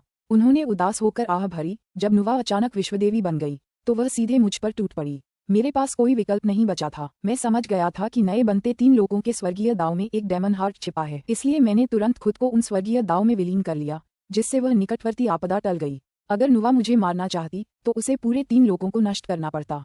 स्पष्ट रूप से वह ऐसा करने को तैयार नहीं थी। हालांकि मैं बच गया। मैं हमेशा के लिए स्वर्गीय दास के अंदर फंस गया, उनका हिस्सा बन गया। मैंने खुद भी सोचा था कि मैं हमेशा के लिए स्वर्गीय दास का हिस्सा रहूंगा और जब तीनों लोगों का अंत होगा तो मैं भी उनके साथ नष्ट हो जाऊंगा, जैसा कि सभी अराजकता लोगों में होता है। लेकिन मैं यह मानने को तैयार नहीं था और इसलिए मैं इतने समय से स्वर्गीय दास से बचने का कोई मौका ढूंढ रहा हूँ। लॉर्ड डेमनहार्ट ने एक बार फिर नुवा एलायंस की ओर अपनी दृष्टि घुमाई। 3 लोगों पर लागू होने वाले स्वर्गीय दाव कई दाव से बने हैं, जिनमें धातु, लकड़ी, जल, अग्नि, पृथ्वी, यिन, यांग, जीवन, विनाश, अराजकता, तलवार, ताइजी, अनंत, वज्र, डेमनहार्ट और भी बहुत कुछ शामिल हैं। ये अनगिनत दाव मिलकर कार्यशील स्वर्गीय दाव का एक पूरा समूह बनाते हैं। बाद में मुझे एहसास हुआ कि स्वर्गीय दास हमेशा पूरी तरह से स्थिर नहीं थे। उदाहरण के लिए, जब कई दुनियाओं ने अपने जंगलों को साफ करना शुरू कर दिया, जिससे तीनों लोगों में लकड़ी की मात्रा धीरे धीरे कम होने लगी, तो लकड़ी का स्वर्गीय दाव भी धीरे धीरे कमजोर होने लगा। लॉर्ड डेमनहार्ट मुस्कुराया। ये सुनकर दूर बैठी जी निंग आश्चर्यचकित हो गई। सही, विश्वदेव नॉर्थरेस्ट द्वारा निंग को प्रेषित अभिलेखों ने उसे स्पष्ट कर दिया था कि अराजकता लोकों में भिन्नताएं होती हैं। उदाहरण के लिए, कुछ अराजकता लोकों में आग की अत्यधिक मात्रा होती थी। उन स्थानों को ज्वाला अराजकता लोक कहा जाता था। ज्वाला अराजकता लोक में सबसे शक्तिशाली दाव अग्नि का स्वर्गीय दाव होगा और उस अराजकता लोक में ये पूरी तरह संभव था कि वह आदिकालीन अराजकता के स्वर्गीय दाव जितना ही पूर्ण हो। तलवार के दाव में भी कम से कम 6 स्तर थे और इस प्रकार यह भी आदि अराजकता के स्वर्गीय दाव के बराबर था। लकड़ी के दाव और आग के दाव दोनों को लगातार उस बिंदु तक विकसित किया जा सकता है जहाँ यह आदिम अराजकता के स्वर्गीय दाव के साथ मेल खाएगा। एक ज्वाला अराजकता जगत अपने विकास के दौरान विशेष परिस्थितियों से ग्रस्त हो सकता है, जिसके कारण संपूर्ण अराजकता जगत लगभग नष्ट हो जाएगा। इससे संपूर्ण अराजकता जगत में विनाश की आभा भर जाएगी और संभवतः यह एक विनाशकारी अराजकता जगत में परिवर्तित हो जाएगा। जहां तक पूर्व में सर्वोच्च स्वर्गीय अग्नि दाव का प्रश्न है, वह नाटकीय रूप से कमजोर हो जाएगा, जिससे विनाश का स्वर्गीय दाव उस अराजकता जगत में सबसे महत्वपूर्ण स्वर्गीय दाव बन जाएगा। हर एक स्वर्गीय दाव में उतार चढ़ाव होते रहते हैं। दानव हृदय भगवान मुस्कुराए। जब तीनों लोकों में संघर्ष का दौर शुरू होगा, जिसके परिणामस्वरूप अनेक मौतें और हत्याएं होंगी, तो सभी प्राणियों के हृदय में स्थित शैतान और भी शक्तिशाली हो जाएगा। परिणामस्वरूप दानव हृदय का संपूर्ण दाव और भी शक्तिशाली होता जाएगा। मुझे एहसास हुआ कि जैसे जैसे दानव हृदय का दाव मजबूत होता गया, तीनों लोकों पर मेरा प्रभाव भी बढ़ता गया। दरअसल मुझे लग रहा था कि अगर दानव हृदय का दाव काफी मजबूत हो गया तो मैं तीनों लोकों के स्वर्गीय दाव से मुक्त हो पाऊंगा, और अगर दानव हृदय का दाव तीनों लोकों का सबसे शक्तिशाली दाव बन गया तो मैं तीनों लोकों का पूर्ण स्वामी बन जाऊंगा। मेरी इच्छा ही तीनों लोकों की इच्छा होगी। हालांकि तीनों लोक केवल एक अराजकता लोक हैं। मैं खुद को हमेशा एक अराजकता लोक से कैसे बांध सकता था? मुझे बस दानव हृदय के दाव को इतना मजबूत बनाना था कि मैं स्वर्गीय दाव से बच सकूं। अफसोस, स्वर्गीय दास इस तरह काम करते हैं कि संतुलन अपने आप बना रहता है। मेरे पास चीजें बदलने का कोई मौका नहीं था, जब तक कि एक दिन मेरा मौका नहीं आ गया। भगवान दानव हृदय ने आत्मसंतुष्ट होकर कहा, अनगिनत वर्षों के प्रसार के बाद तीनों लोकों में जीवों की संख्या अथाह स्तर तक बढ़ गई। अधिकाधिक अमर साधक और दिराक्षस प्रकट हुए। अधिकाधिक दिव्य अमर, स्वर्ग के देवता और सच्चे अमर उत्पन्न हुए। वास्तव में कई देवपिता भी उत्पन्न हुए। इससे तीनों लोकों पर बोझ बढ़ता गया। आप सभी ने गृहयुद्ध में शामिल होने से इनकार कर दिया, जिसका अर्थ था कि अधिकाधिक विशेषज्ञ उभरते रहे और बहुत कम लोग मारे गए। तीनों लोकों पर बोझ इतना बढ़ गया कि मुझे आभास हो गया कि एक दिन ये तीनों लोकों को ध्वस्त और नष्ट कर सकता है। क्या वहाँ मौजूद सभी लोग हैरान थे? क्या इतने सारे जीव तीनों लोकों के विनाश का कारण बन सकते हैं? समझ में नहीं आ रहा। कल्पना कीजिए कि आप एक ऐसी नाव पर सवार हैं जिसमें 20 लोग बैठ सकते हैं। अगर आप में से 200 लोग नाव पर चढ़ जाएं, तो नाव डूब जाएगी। यही बात तीनों लोकों पर भी लागू होती है। यह एक अराजकता लोक से ज्यादा कुछ नहीं है। आप खुद देख सकते हैं कि नुवा गठबंधन और मेरे निर्बाध द्वार में कितनी बड़ी शक्तियां, अमर और दुष्ट देवता मौजूद थे। दिव्य अमरों की संख्या सचमुच अथाह थी। लॉर्ड डेमनहार्ट ठंडी हंसी हंसा। नुवा एलायंस और सीमलेस गेट दोनों को यह स्वीकार करना पड़ा कि यह सच था। इससे पहले वे सभी भावुक होकर आहें भर रहे थे कि यह युद्ध उस युद्ध से कहीं ज्यादा बड़ा था जिसने आदि युग को नष्ट कर दिया था। फिर भी आदि युग को समाप्त करने वाले युद्ध में भाग लेने वाले विशेषज्ञ दो अलग अलग अराजकता लोकों से आए थे, जबकि इस बार वे सिर्फ एक ही लोक से आए थे, त्रिलोक।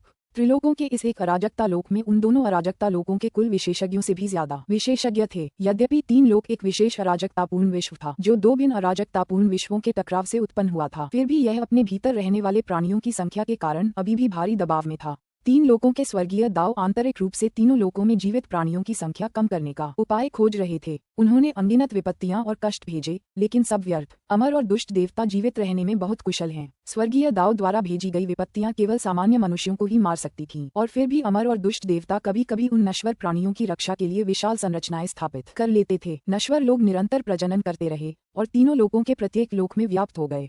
अनगिनत अमर और महादैत्य अपनी साधना पथ पर अग्रसर रहे, जिसके परिणामस्वरूप अधिकाधिक शक्तिशाली विशेषज्ञ उत्पन्न हुए। यदि यह निरंतर जारी रहा तो तीनों लोकों का संपूर्ण अस्तित्व इसके भार से पूरी तरह कुचल और बिखर जाएगा। तभी मुझे पता चला कि मेरा मौका आ गया है। मैंने तीनों लोकों से बात की और उन्हें नुवा गठबंधन और सीमलेस गेट के बीच एक महायुद्ध का सुझाव दिया। मेरा विचार था कि दोनों पक्ष एक महायुद्ध में उलझ जाएं। निस्संदेह इस युद्ध में बड़ी संख्या में अमर और दानव देवता मारे जाएंगे। इससे तीनों लोगों पर बोझ तुरंत नाटकीय रूप से कम हो जाएगा।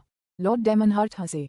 और हमारे लिए ये युद्ध भड़काना बहुत आसान होगा। हमें बस इतना करना था कि भाग्य दोनों पक्षों को फुसफुसाए और उनका मार्गदर्शन करे। उन्हें बताए कि दोनों पक्षों में से केवल एक ही जीवित रह सकता है। अगर एक पक्ष जीवित रहना चाहता है तो उसे दूसरे पक्ष का विनाश करना होगा। तीन लोगों के जीवित प्राणी कभी भी इस पर सवाल नहीं उठाएंगे जब भाग्य स्वयं उन्हें फुसफुसाएगा। आहा, लेकिन तीनों लोगों की नियति नदी तीनों लोगों को बनाए रखने वाले स्वर्गीय दास के एक हिस्से से ज्यादा कुछ नहीं है। लॉर्ड डेमनहार्ट जोर से हंसा। अतीत में तीनों लोकों के स्वर्गीय दास बेहद निष्पक्ष और न्यायपूर्ण तरीके से काम करते थे।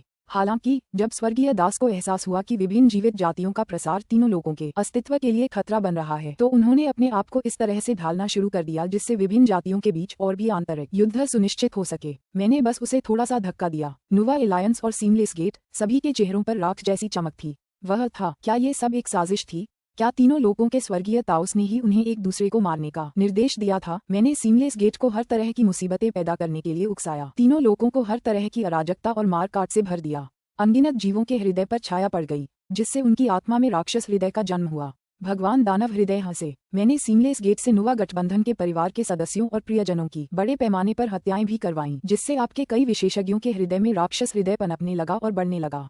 उनमें से कुछ तो तब मर गए जब उनके राक्षस हृदय बेकाबू हो गए। तीनों लोकों में अराजकता फैल गई और दानव हृदय समृद्ध हो गया। दानव हृदय का दाव लगातार शक्तिशाली होता जा रहा था। हालांकि मुझे आभास हो रहा था कि संभावनाएं बढ़ती जा रही हैं, फिर भी मैं इंतजार करता रहा।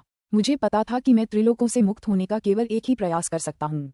अगर मैं असफल रहा तो स्वर्गीय दाव मुझे और मजबूती से फंसाने और दबाने के लिए तरह तरह की चालें और हथकंडे अपनाएंगे। मेरे लिए ऐसा दूसरा मौका पाना बहुत मुश्किल होगा। तीन लोकों में 1000 वर्षों की अराजकता के बाद दानव हृदय का दाव बहुत शक्तिशाली हो गया था। अंततः तुमने युद्ध शुरू कर दिया। ये कैसा भयानक नरसंहार था।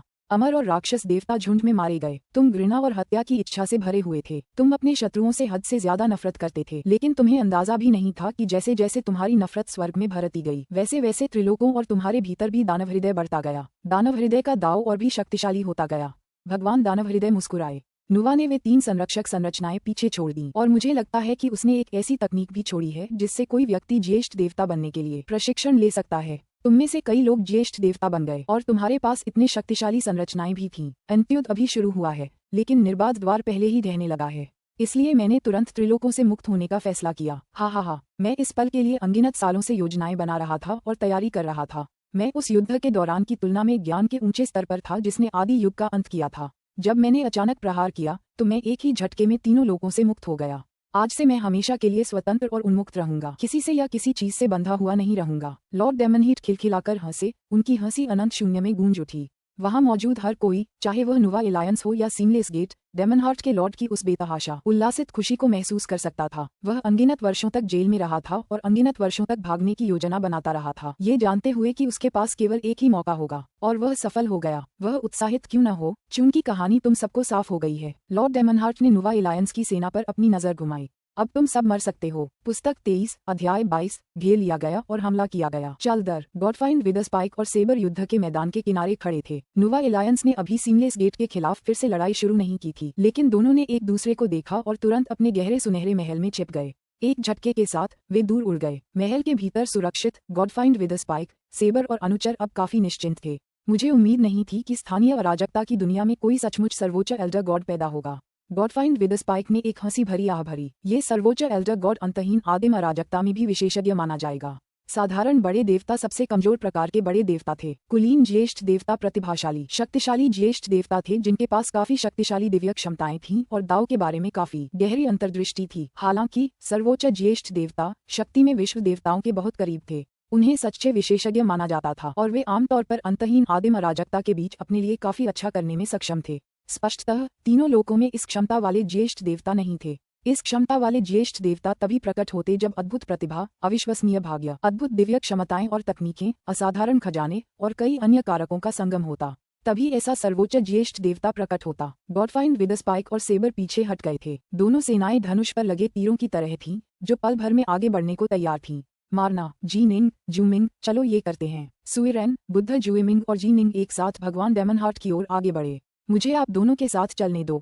सभी राक्षसों के स्वामी का शरीर धुंधला हो गया। एक बार फिर दो भागों में विभाजित हो गया क्योंकि वह काले वस्त्र पहने निंग और भगवान तथागत को रोकने के लिए आगे बढ़े, क्योंकि वह काले वस्त्रधारी निंग को रोकने में सक्षम नहीं था। निंग पहले ही कई लोगों का कत्लेआम कर चुका था। भगवान तथागत ने एक नई पंगु उत्पत्ति संरचना का पुनर्गठन किया था। अब उन्हें रोकने वाला कोई और नहीं था। धमाका। वाह! दोनों राक्षसों के स्वामी काले वस्त्रधारी निंग और भगवान बुद्ध के विरुद्ध युद्ध करने लगे। राक्षसों का स्वामी बहुत तेज था, निंग के त्रियुक्त तलवार समूह से भी तेज। इससे वह निंग और भगवान बुद्ध दोनों को फिलहाल पूरी तरह से बांध सकता था।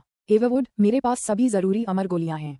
देखते हैं तुम्हारी दिव्य शक्ति कब तक टिक पाती है। दाववादी थरी प्योरिटीज और उनकी टुकड़ी ने एक बार फिर रक्षक एवरवुड के खिलाफ लड़ाई शुरू कर दी। दाववादी तीन पवित्रताएं अमर ऊर्जा का उपयोग कर रही थीं, जबकि रक्षक एवरवुड दिव्य शक्ति का उपयोग कर रहा था। दिव्य शक्ति की पूर्ति का कोई वास्तविक तरीका नहीं था। सच कहूं तो कुछ अनोखे खजाने थे जो इसकी पूर्ति कर सकते थे, जैसे कि अराजकता अमृत, लेकिन ये खजाने अविश्वसनीय रूप से दुर्लभ थे। अराजकता अमृत की एक पूरी बोतल केवल 10 या 20 दिव्य अमरों के शरीर की मरम्मत के लिए ही पर्याप्त होगी। यह एक सच्चे अमर के शरीर को ठीक करने के लिए भी पर्याप्त नहीं होगी।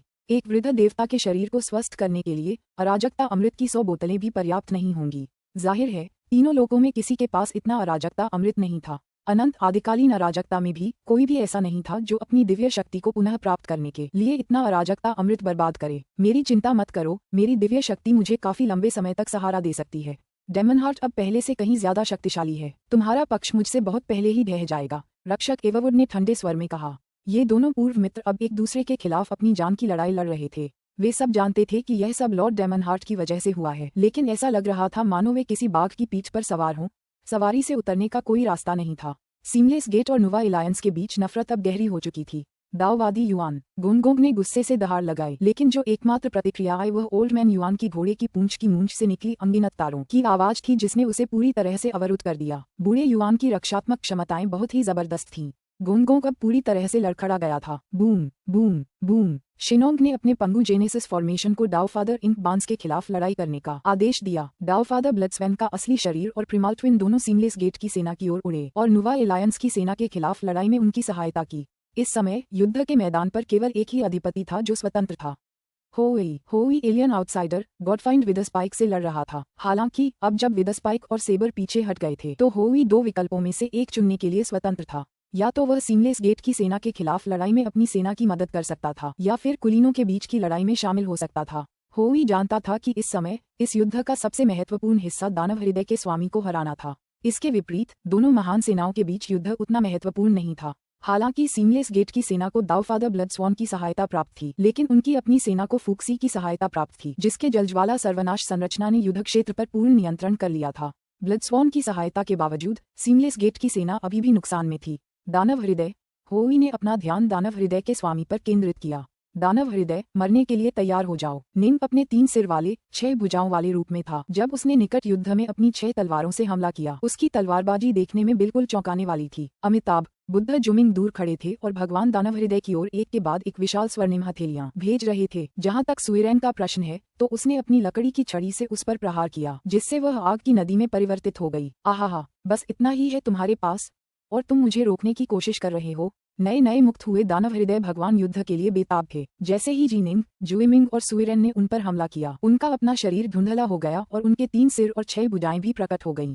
हालांकि उनकी 6 भुजाएं तुरंत पानी की 6 उफनती नदियों में बदल गईं। धमाका! जैसे ही उफनती नदियां उस पर टूट पड़ीं, निंग अपनी पूरी कोशिश के बावजूद दूर जा गिरा। शक्ति में ये जबरदस्त असमानता थी। धमाका! बुद्ध जुमिंग भी उड़ गए। धमाका! सुइरेन लड़खड़ाते हुए पीछे की ओर गिर पड़ा। उन तीनों के पास शक्तिशाली सुरक्षात्मक दिव्य क्षमताएं थीं और इसलिए वे सुरक्षित थे। हालांकि दानव हृदय देवता ने कुल 6 भुजाएं प्रकट की थीं, लेकिन अभी अभी उनमें से केवल 3 का ही उनके विरुद्ध उपयोग किया। वह 3 भुजाओं से उन्हें पूरी तरह कुचलने में सक्षम था, यानी उसके पास जीनिंग जैसे 6 कुलीन अधिपतियों को दबाने की शक्ति थी, जिनके पास केवल इसलिए मौका था क्योंकि उसके पास इतना शक्तिशाली दिव्य शरीर था कि वह उन हमलों का बमुश्किल प्रतिरोध कर पाता। दानव हृदय देवता स्पष्ट रूप से एक सर्वोच्च वृद्ध देवता थे, लेकिन नुवा गठबंधन में उस स्तर की शक्ति वाला कोई नहीं था। जब वे 3 उग्र नदियां उन पर टूटती रहीं, तो लॉर्ड डेमनहार्ट ने अचानक अन्य 3 नदियों को सुइरेन की ओर बढ़ने के लिए भेज दिया। मर जाओ, सुइरेन! लॉर्ड डेमनहार्ट की ठंडी आवाज गूंजी। जीनिंग और जुइमिंग दोनों के शरीर उच्च श्रेणी के प्रोटोकॉस्मिक आत्मा खजाने के समान थे। उन्हें मारना कठिन होगा। सुइरेन का शरीर आग में बदल सकता था, हालांकि उसे मारना भी मुश्किल होगा, लेकिन जीनिंग या जुइमिंग की तुलना में उसे मारना थोड़ा आसान होगा। लेकिन इस समय, अरे! लॉर्ड डेमनहार्ट को अचानक एक अजीब सा डर महसूस हुआ। उसने जल्दी से अपना सिर घुमाकर देखा, और जैसे ही उसने देखा, उसे दूर खड़ी होई दिखाई दी। होई उसे ठंडी निगाहों से घूर रहा था। उसके एक हाथ में एक प्राचीन दिव्य धनुष और दूसरे हाथ में एक काला तीर था। होई! लॉर्ड डेमनहार्ट सचमुच मुस्कुराया। उसकी हंसी एक बार फिर शून्य में गूंज उठी। होई! आहा! मुझे तीरंदाजी से सबसे कम डर लगता है। आओ, आओ! होई शांत और मौन था। उसने धीरे से अपने तीर को लगाया और धनुष की डोरी को पीछे खींचा। सिहरन! होई ने धनुष को पूरी तरह खींचा। उसके तीर की नोक सीधे दानव हृदय के स्वामी की ओर इंगित हुई। पूरा युद्ध क्षेत्र अचानक एक अजीब, खामोश सन्नाटे में डूब गया। वहां मौजूद सभी अमर और दानव देवता एक अदृश्य दबाव को महसूस कर सकते थे जो उनकी आत्माओं पर भारी पड़ रहा था। क्या ये? दूर बैठे गॉडफाइंड विदस्पाइक और सेबर के चेहरे थोड़े बदल गए। कितनी भयानक तीरंदाजी है! गॉडफाइंड विदस्पाइक ने मन ही मन बुदबुदाया। ये होई वाकई बहुत दुर्जेय है। ये स्थानीय अराजकता की दुनिया बहुत ज्यादा शक्तिशाली है। वह सचमुच प्रभावशाली है। सेबर ने भी दबाव महसूस किया, यहाँ तक कि गोंगोंग और बूढ़ा युआन भी युद्ध के बीच में ही रुक गए और अपना सिर घुमाकर होई की ओर देखने लगे। वे दोनों भी हृदय शक्ति के 5वें चरण तक पहुंच चुके थे और उन्हें आभास हो रहा था कि होई भी 5वें चरण पर ही है। हालांकि जिस क्षण होई ने अपना धनुष खींचा, प्रकट हुए अदृश्य दबाव ने उन्हें भी अपनी आत्मा को कुचला हुआ महसूस कराया। यह एक अत्यंत भयानक तीरंदाजी कौशल था जिसमें हृदय शक्ति, दिव्य शक्ति और आत्मा का पुनर्तः और पुनर्तः एक साथ मिलन शामिल था। ये तीर उस तीर से कहीं ज्यादा भयानक होगा जिसका इस्तेमाल उसने इतने साल पहले उस सुनहरे कौवे राक्षसों के सम्राट को मारने के लिए किया था। फूक्सी भी यह लड़ाई देख रहा था और उसने जो देखा उससे वह खुद को हैरानी से आह भरने से नहीं रोक सका। ये तीर! निंग का दिल भी कांप उठा। हालांकि तीर उस पर नहीं लगा था। उसे लगा जैसे कोई सफेद खरगोश अचानक एक सोते हुए बाघ से टकरा गया हो। बाघ तो सो रहा था, लेकिन खरगोश का दिल अब भी डर से कांप रहा था। ये तीर! यहाँ तक कि ओल्फियंट के स्वामी का चेहरा भी बदल गया। आदिकाल के अंत वाले युद्ध के दौरान उन्होंने होई का जरा भी लिहाज नहीं किया था। आखिरकार होई के तीर उन्हें पकड़ नहीं पाए, लेकिन अब इस तीर का सामना करते हुए ओल्फियंट के स्वामी को आभास हो गया कि वह भी इससे बच नहीं पाएंगे। उन्हें पहले तीर रोकना होगा, फिर भागना होगा। वहां मौजूद हर कोई होई के तीर से पैदा हुए भयानक खतरे को भांप रहा था। यहाँ तक कि वहां मौजूद सबसे शक्तिशाली व्यक्ति लॉर्ड डेमनहार्ट का दिल भी थोड़ा कांप उठा। फिर भी उसे खुद पर पूरा भरोसा था। मर जाओ! लॉर्ड डेमनहार्ट ने अपनी 4 भुजाओं से सुइरेन पर वार करना जारी रखा, जिनमें से प्रत्येक एक उग्र नदी में तब्दील हो गई थी। स्विश! धनुष की डोरी की हल्की झनकार। एक तीर ने अचानक शून्य को भेद दिया। पहले तो ये पूरी तरह से शांत था, लेकिन जैसे ही इसने शून्य को भेदा, इसने तुरंत अपने आसपास की सारी ऊर्जा को तृष्णापूर्वक निगलना शुरू कर दिया। तात्विक ऊर्जा, प्राकृतिक ऊर्जा, अराजकता ऊर्जा, इसने सब कुछ तृष्णापूर्वक निगल लिया और ऐसा करते हुए ये शून्य के शून्य को चीरता हुआ चीखने लगा। देखते ही देखते तीर के चारों ओर प्रकाश का प्रभामंडल 30,000 मीटर लंबा, 30 लाख मीटर लंबा, 30 लाख किलोमीटर लंबा हो गया। ऐसा लग रहा था जैसे शून्य में एक विशाल इंद्रधनुष फैल रहा हो। सभी प्रमुख शक्तियों पर जबरदस्त दबाव का एहसास हो रहा था। आहा! लॉर्ड डेमनहार्ट जोर से हंसा और सुइरेन पर अपने हमले जारी रखे। उन 4 नदियों की बौछार से सुइरेन की लपटें तेजी से क्षीण और भस्म होती जा रही थीं। जब उसकी सारी लपटें खत्म हो जाएंगी तो वह नष्ट हो जाएगा। स्विश! विशाल इंद्रधनुषी तीर आखिरकार लॉर्ड डेमनहार्ट तक पहुंच गया। ये तीर इतना तेज था कि लॉर्ड डेमनहार्ट के लिए चकमा देना मुश्किल था और उन्हें लगता था कि चकमा देना उनके लिए वैसे भी उनके बस की बात नहीं थी। आखिरकार उनकी नजर उस इंद्रधनुषी तीर की ओर गई। जहां तक उनका सवाल था, तीर के चारों ओर इंद्रधनुषी रोशनी की अलौकिक शक्ति बिल्कुल भी निरर्थक थी। असली खतरा तो बस वह साधारण सा दिखने वाला काला तीर ही था।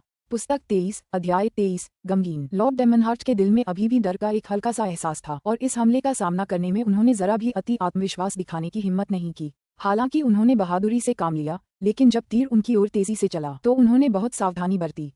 लॉर्ड डेमनहार्ट ने एक ठंडी सिसकारी भरी। उसका पूरा शरीर पानी की एक अंतहीन बाढ़ में बदलने लगा। ऐसा लग रहा था मानो उसका शरीर शुरू से ही पानी की अनगिनत बूंदों से बना हो। धमाका! तीर सीधा लॉर्ड डेमनहार्ट की ओर जा लगा। लॉर्ड डेमनहार्ट ने उसे रोकने की जरा भी कोशिश नहीं की, जिससे तीर सीधा उनके शरीर में घुस गया।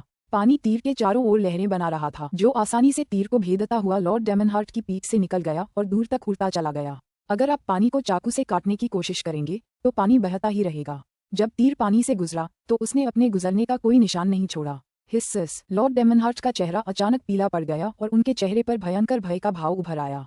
उनके सीने में जहां तीर लगा था वहां एक छेद हो गया था और वह छेद तेजी से उनके शरीर के बाकी हिस्सों को जंग लगा रहा था और सड़ रहा था, जिससे पानी की वे बूंदें भाप बनकर गायब हो गईं। असंभव! असंभव! लॉर्ड डेमनहार्ट के चेहरे पर भय के भाव थे। मेरा नदी रूप पूर्ण हो गया है। मेरा शरीर अमर है। यह असंभव है। मुझे घायल करना असंभव है। सीमलेस गेट की प्रमुख शक्तियां भी घबराने लगीं। जैसे ही नुवा एलायंस, जीनेंग, दाओवादी 3 शुद्धताएं और अन्य प्रमुख शक्तियां प्रसन्नता से भर गईं। हालांकि उनमें से किसी को भी समझ नहीं आया कि क्या हो रहा है। जीनिंग को भी नहीं। विश्व देवता नॉर्ट्रेस्ट ने उसे कुछ जानकारी दी थी, लेकिन अभी भी बहुत कुछ ऐसा था जो उसे नहीं पता था। ये गॉडस्लेयर है। गॉडफाइंड विद स्पाइक और सेबर दूर से देख रहे थे और सेबर मन ही मन बुदबुदाने लगा। गॉडस्लेयर, ये क्या है? गॉडस्लेयर! गॉडफाइंड विद स्पाइक हैरान रह गया। उसने तुरंत मन ही मन पूछा, गॉडस्लेयर क्या होता है? गॉडस्लेयर एक विशेष प्रकार की आक्रमण तकनीक है जिसका उपयोग केवल रहस्यमयी हार्टफोर्स कल्टीवेटर ही कर सकते हैं। एक भुजाधारी सेबर ने मन ही मन संदेश दिया। वे अपनी हार्टफोर्स को अपनी दिव्य शक्ति के साथ मिलाने में सक्षम हैं और फिर उसका उपयोग आक्रमण करने के लिए कर सकते हैं। वे अपनी दिव्य शक्ति का उपयोग प्रतिद्वंद्वी की दिव्य शक्ति को नष्ट करने के लिए करेंगे। ये दिव्य शक्ति के पारस्परिक क्षय जैसा है। हार्टफोर्स कल्टीवेटर अपनी दिव्य शक्ति को समाप्त कर देगा ताकि यह सुनिश्चित हो सके कि दुश्मन और भी अधिक दिव्य शक्ति को समाप्त कर दे। ये 1000 दुश्मनों को मारने के लिए अपने 800 आदमियों की बलि देने जैसी रणनीति है। इसके बावजूद यह एक भयानक क्षमता है, एक भुजाधारी कृपाण ने मन ही मन कहा। एक बार जब कोई हार्टफोर्स साधक इस तकनीक का इस्तेमाल करना शुरू कर देता है तो वह अन्य बड़े देवताओं और पैतृक अमरों के खिलाफ लगभग अजेय हो जाएगा। हालांकि वह अपने दुश्मनों का वध करने में सक्षम हो सकता है, लेकिन वह खुद को भी बुरी तरह घायल कर लेगा, जिससे वह लड़ने में असमर्थ हो जाएगा। सामान्य तौर पर हार्टफोर्स साधक इस क्षमता का उपयोग तब तक नहीं करते जब तक कि वे वास्तव में बहुत बड़ी मुसीबत में न हों। इसके अलावा हार्टफोर्स साधकों के बीच भी ये तकनीक काफी दुर्लभ मानी जा सकती है। ओह! गॉडफाइंड विद स्पाइक को बड़ा आश्चर्य हुआ। हालांकि वह भी साहसिक यात्राओं पर गया था, लेकिन उसने ज्यादातर ऐसे क्षेत्रों में साहसिक यात्राएं की थीं जिनसे वह काफी परिचित था। सच कहूं तो सेबर उससे भी ज्यादा साहसी और निडर व्यक्ति था। सेबर ज्यादा खतरनाक क्षेत्रों में गया था और उसने और भी बहुत कुछ सीखा था। ये दानव हृदय का स्वामी मरने वाला है। सेबर ने दूर खड़े भयभीत दानव हृदय स्वामी को घूरा। वह वास्तव में एक अत्यंत शक्तिशाली हृदय बल साधक से टकरा गया था और यह हृदय बल साधक उसे मारने के लिए कुछ भी बलिदान देने को तैयार है। अगर तुम सच कह रहे हो तो होवी द्वारा लॉर्ड डेमनहार्ट को मारने के बाद वह शायद खुद भी मौत के कगार पर होगा। गॉडफाइंड विद स्पाइक ने मुस्कुराते हुए कहा। इसका मतलब है कि हमारे पास अभी भी एक मौका है। इस होवी ने जरूर हार्टफोर्स कल्टीवेटर की विरासत हासिल की होगी। सेबर ने दूर खड़े होवी को घूरा। मुझे यकीन नहीं होता कि वह अकेले इस तकनीक का आविष्कार कर सकता है। हृदय बल प्रयोग की लाखों तकनीकें थीं। 5वें चरण के हृदय बल वाले कुछ साधक औसत शक्ति के थे, लेकिन कुछ सच्चे हृदय बल साधकों के पास ऐसी तकनीकें थीं जो इतनी शक्तिशाली थीं कि सभी बड़े देवता और अमर पितृगण भी भय से कांप उठते थे। होवी की देव हत्या तकनीक ऐसी ही एक तकनीक थी। तो ये तकनीक तुम पर सचमुच काम करती है। लॉर्ड डेमनहार्ट को घायल देखकर होवी की आंखों में हत्या का भाव और भी गहरा हो गया। मुझे चिंता थी कि तुम इतने शक्तिशाली हो कि मेरे तीरों को पूरी तरह से नजरअंदाज कर दोगे। ट्वैंग! होवी ने तेजी से एक तीर लगाया, पूरा खींचा, फिर एक तेज गति से तीर चलाया। स्विश! काला तीर बिजली की तरह आगे बढ़ा। झनकार! बिना किसी हिचकिचाहट के होवी ने एक और तीर निकाला, उसे तीर की नोक पर लगाया, खींचा और चला दिया। एक के बाद एक तीर शून्य में से गुजरते हुए चकाचौंध कर देने वाले चमकदार इंद्रधनुषों की एक श्रृंखला में बदल गए जो सीधे लॉर्ड डेमनहार्ट की ओर जा रहे थे। यह एक अजीब अनोखी गुप्त कला थी जिसे उन्होंने माउंट इनहॉट पर अनगिनत वर्षों तक पेड़ काटते हुए विकसित किया था। इस तकनीक का वास्तविक उपयोग करने पर उनकी दिव्य शक्ति का एक बहुत बड़ा हिस्सा खर्च हो जाता, लेकिन उन्हें इसकी जरा भी परवाह नहीं थी। वे तेजी से तीर चलाते रहे। उसने एक ही सांस में लगातार 9 तीर छोड़े। वे 9 तीर इंद्रधनुष में बदल गए और शून्य से होकर सीधे भगवान दानव हृदय की ओर बढ़े। अत्यधिक शक्तिशाली होने के बावजूद होवी एक साथ केवल 9 तीरों को ही नियंत्रित कर पा रहा था। नहीं नहीं, दानव हृदय का स्वामी भय से देखता रहा, क्योंकि तीर शून्य के पार से उसकी ओर आ रहे थे। एक ही तीर ने उसे पहले ही बुरी तरह घायल कर दिया था। अगर ये सभी 9 तीर लग जाते तो वह कैसे बच पाता? तीर बहुत तेज थे। राक्षसों का स्वामी भी इन तीरों जितना तेज नहीं था। दानव हृदय का स्वामी तो और भी कम। मैं नहीं मरूंगा, मैं नहीं मरूंगा। लॉर्ड डेमनहार्ट की आंखों में एक उन्मत्त भाव प्रकट हुआ। फुश! भगवान डेमनहार्ट का शरीर अचानक 2 टुकड़ों में विभाजित हो गया, जिसके परिणामस्वरूप उनके 100 से अधिक प्रतिरूप प्रकट हुए और हर दिशा में भागने लगे। धमाक! एक इंद्रधनुषी तीर सीधे एक लॉर्ड डेमनहार्ट के शरीर में जा लगा। उसके शरीर में घुसने के बाद उसकी शक्ति थोड़ी कम हो गई, लेकिन फिर भी वह इतना शक्तिशाली था कि सीधे उसके शरीर को चीरता हुआ दूसरे लॉर्ड डेमनहार्ट की ओर जा गिरा। जिस पर सबसे पहले वार हुआ उसका शरीर तुरंत नष्ट हो गया। 9 इंद्रधनुष तेज गति से हवा में उड़ते हुए विभिन्न लॉर्ड डेमनहार्ट्स की ओर बढ़ते रहे। ये बेकार है। दूर खड़े कृपाण ने अपना सिर हिलाया। हर एक तीर में हुई की दिव्य शक्ति की अपार मात्रा भरी हुई है। जब तक उसकी दिव्य शक्ति समाप्त नहीं हो जाती तब तक तीर रुकेगा नहीं। इसलिए अपने शरीर को कई क्लोनों में बांटना इस भयानक हमले से बचने का बिल्कुल भी कारगर तरीका नहीं है। गॉडस्लेयर नाम के हमले को आसानी से कैसे हराया जा सकता है?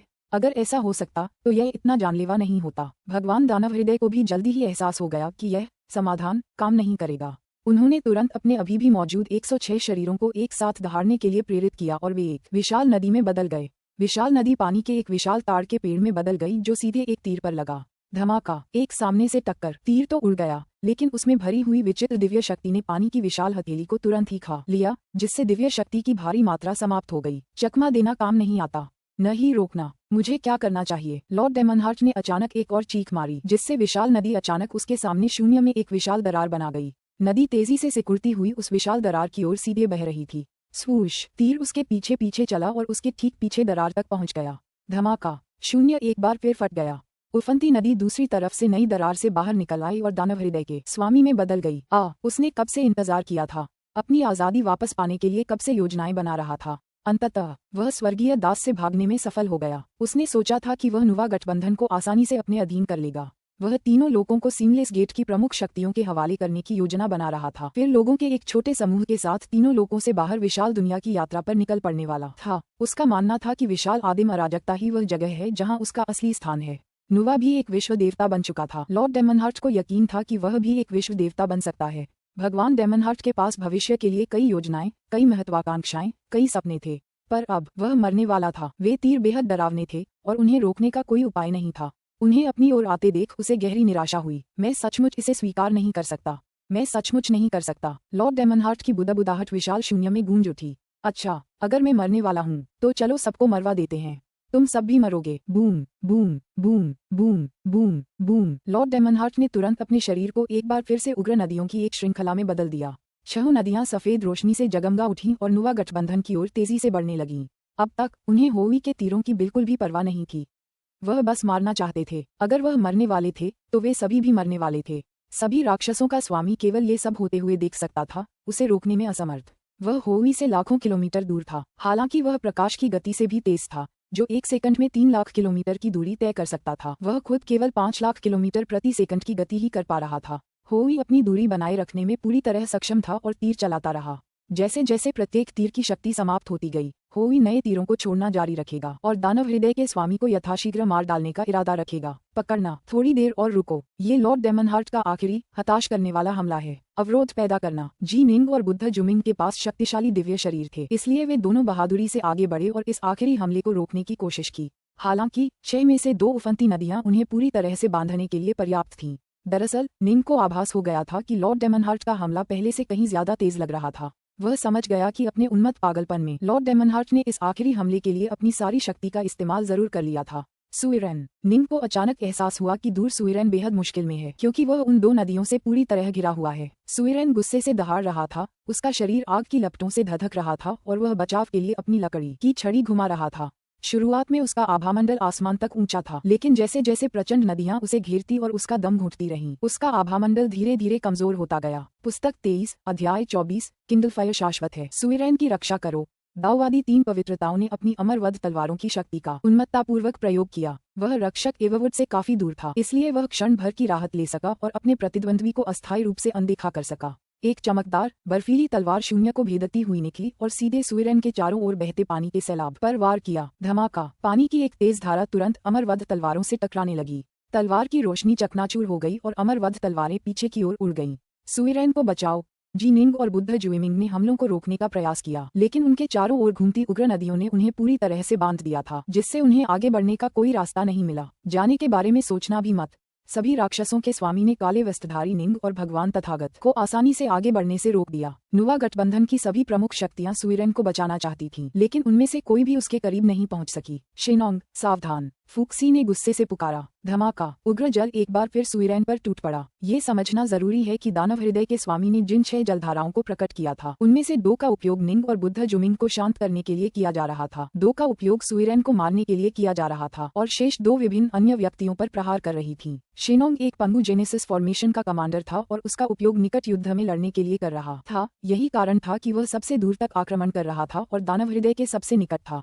पानी शेनोंग की ओर तेजी से बढ़ रहा था। शेनोंग ने बचने की कोशिश की, लेकिन लगातार बढ़ते बांस उसे हर मोड़ पर रोक रहे थे। जल्द ही उफनती नदी ने शेनोंग को भी पूरी तरह से अपनी चपेट में ले लिया। धमाक, धमाक, धमाक! जैसे ही नदी का पानी शेनोंग से टकराया, उसका पंगु जेनेसिस फॉर्मेशन कांपने और हिलने लगा। वह टूटने के कगार पर था। अच्छा नहीं है। नुवा गठबंधन के प्रत्येक सदस्य के चेहरे बदल गए। सुइरेन एक ज्येष्ठ देवता थे और उनके शरीर को अनंत ज्वालाओं में विभंजित किया जा सकता था। परिणामस्वरूप वे काफी समय तक लॉर्ड डेमनहार्ट के हमलों का प्रतिरोध करने में सक्षम थे। हालांकि स्थिति खतरनाक लग रही थी, फिर भी वे कुछ देर तक टिके रह सकते थे। हालांकि शेनोंग थोड़ा कमजोर था। उनका पंगु जेनेसिस फॉर्मेशन संभवतः लॉर्ड डेमनहार्ट के हमलों का सामना नष्ट होने से पहले ज्यादा देर तक नहीं कर पाता। 3 पवित्रताएं, फुक्सी, तीनों लोगों की रक्षा करो। सुइरेन की आवाज अचानक शून्य में गूंजी और फिर उसकी आवाज अविश्वसनीय रूप से शांत और शांतिपूर्ण हो गई। अग्नि प्रज्वलित करो और इसे शाश्वत बनाओ। यद्यपि उसकी आवाज शांतिपूर्ण थी, फिर भी उसे सुनने वालों के दिलों में भय पैदा हो गया। सुइरेन का शरीर कमजोर लेकिन फिर भी लड़ने में सक्षम लग रही लपटों से घिरा हुआ था। अचानक उसके चारों ओर का प्रकाश नाटकीय रूप से बढ़ गया। कुछ ही क्षणों बाद उसके शरीर के चारों ओर का सारा प्रकाश छोटी छोटी लपटों में बदल गया। सुइरेन खुद पूरी तरह से गायब हो गया। पीछे सिर्फ 8 छोटी छोटी लपटें रह गईं। फुफकार, चटक! 8 लपटें छोटी और कमजोर लग रही थीं और वे अपने चारों ओर बह रहे नदी के पानी के साथ उठती और गिरती रहती थीं। ये विचित्र लपटें मानो अपने साथ अनंत जीवन शक्ति लिए हुए थीं। हालांकि आसपास की नदियों का उफनता पानी इन लपटों को बुझाने की पूरी कोशिश करता रहा, लेकिन अंततः पानी ही फुफकारता और बुदबुदाता हुआ उबलकर दूर जाने लगा।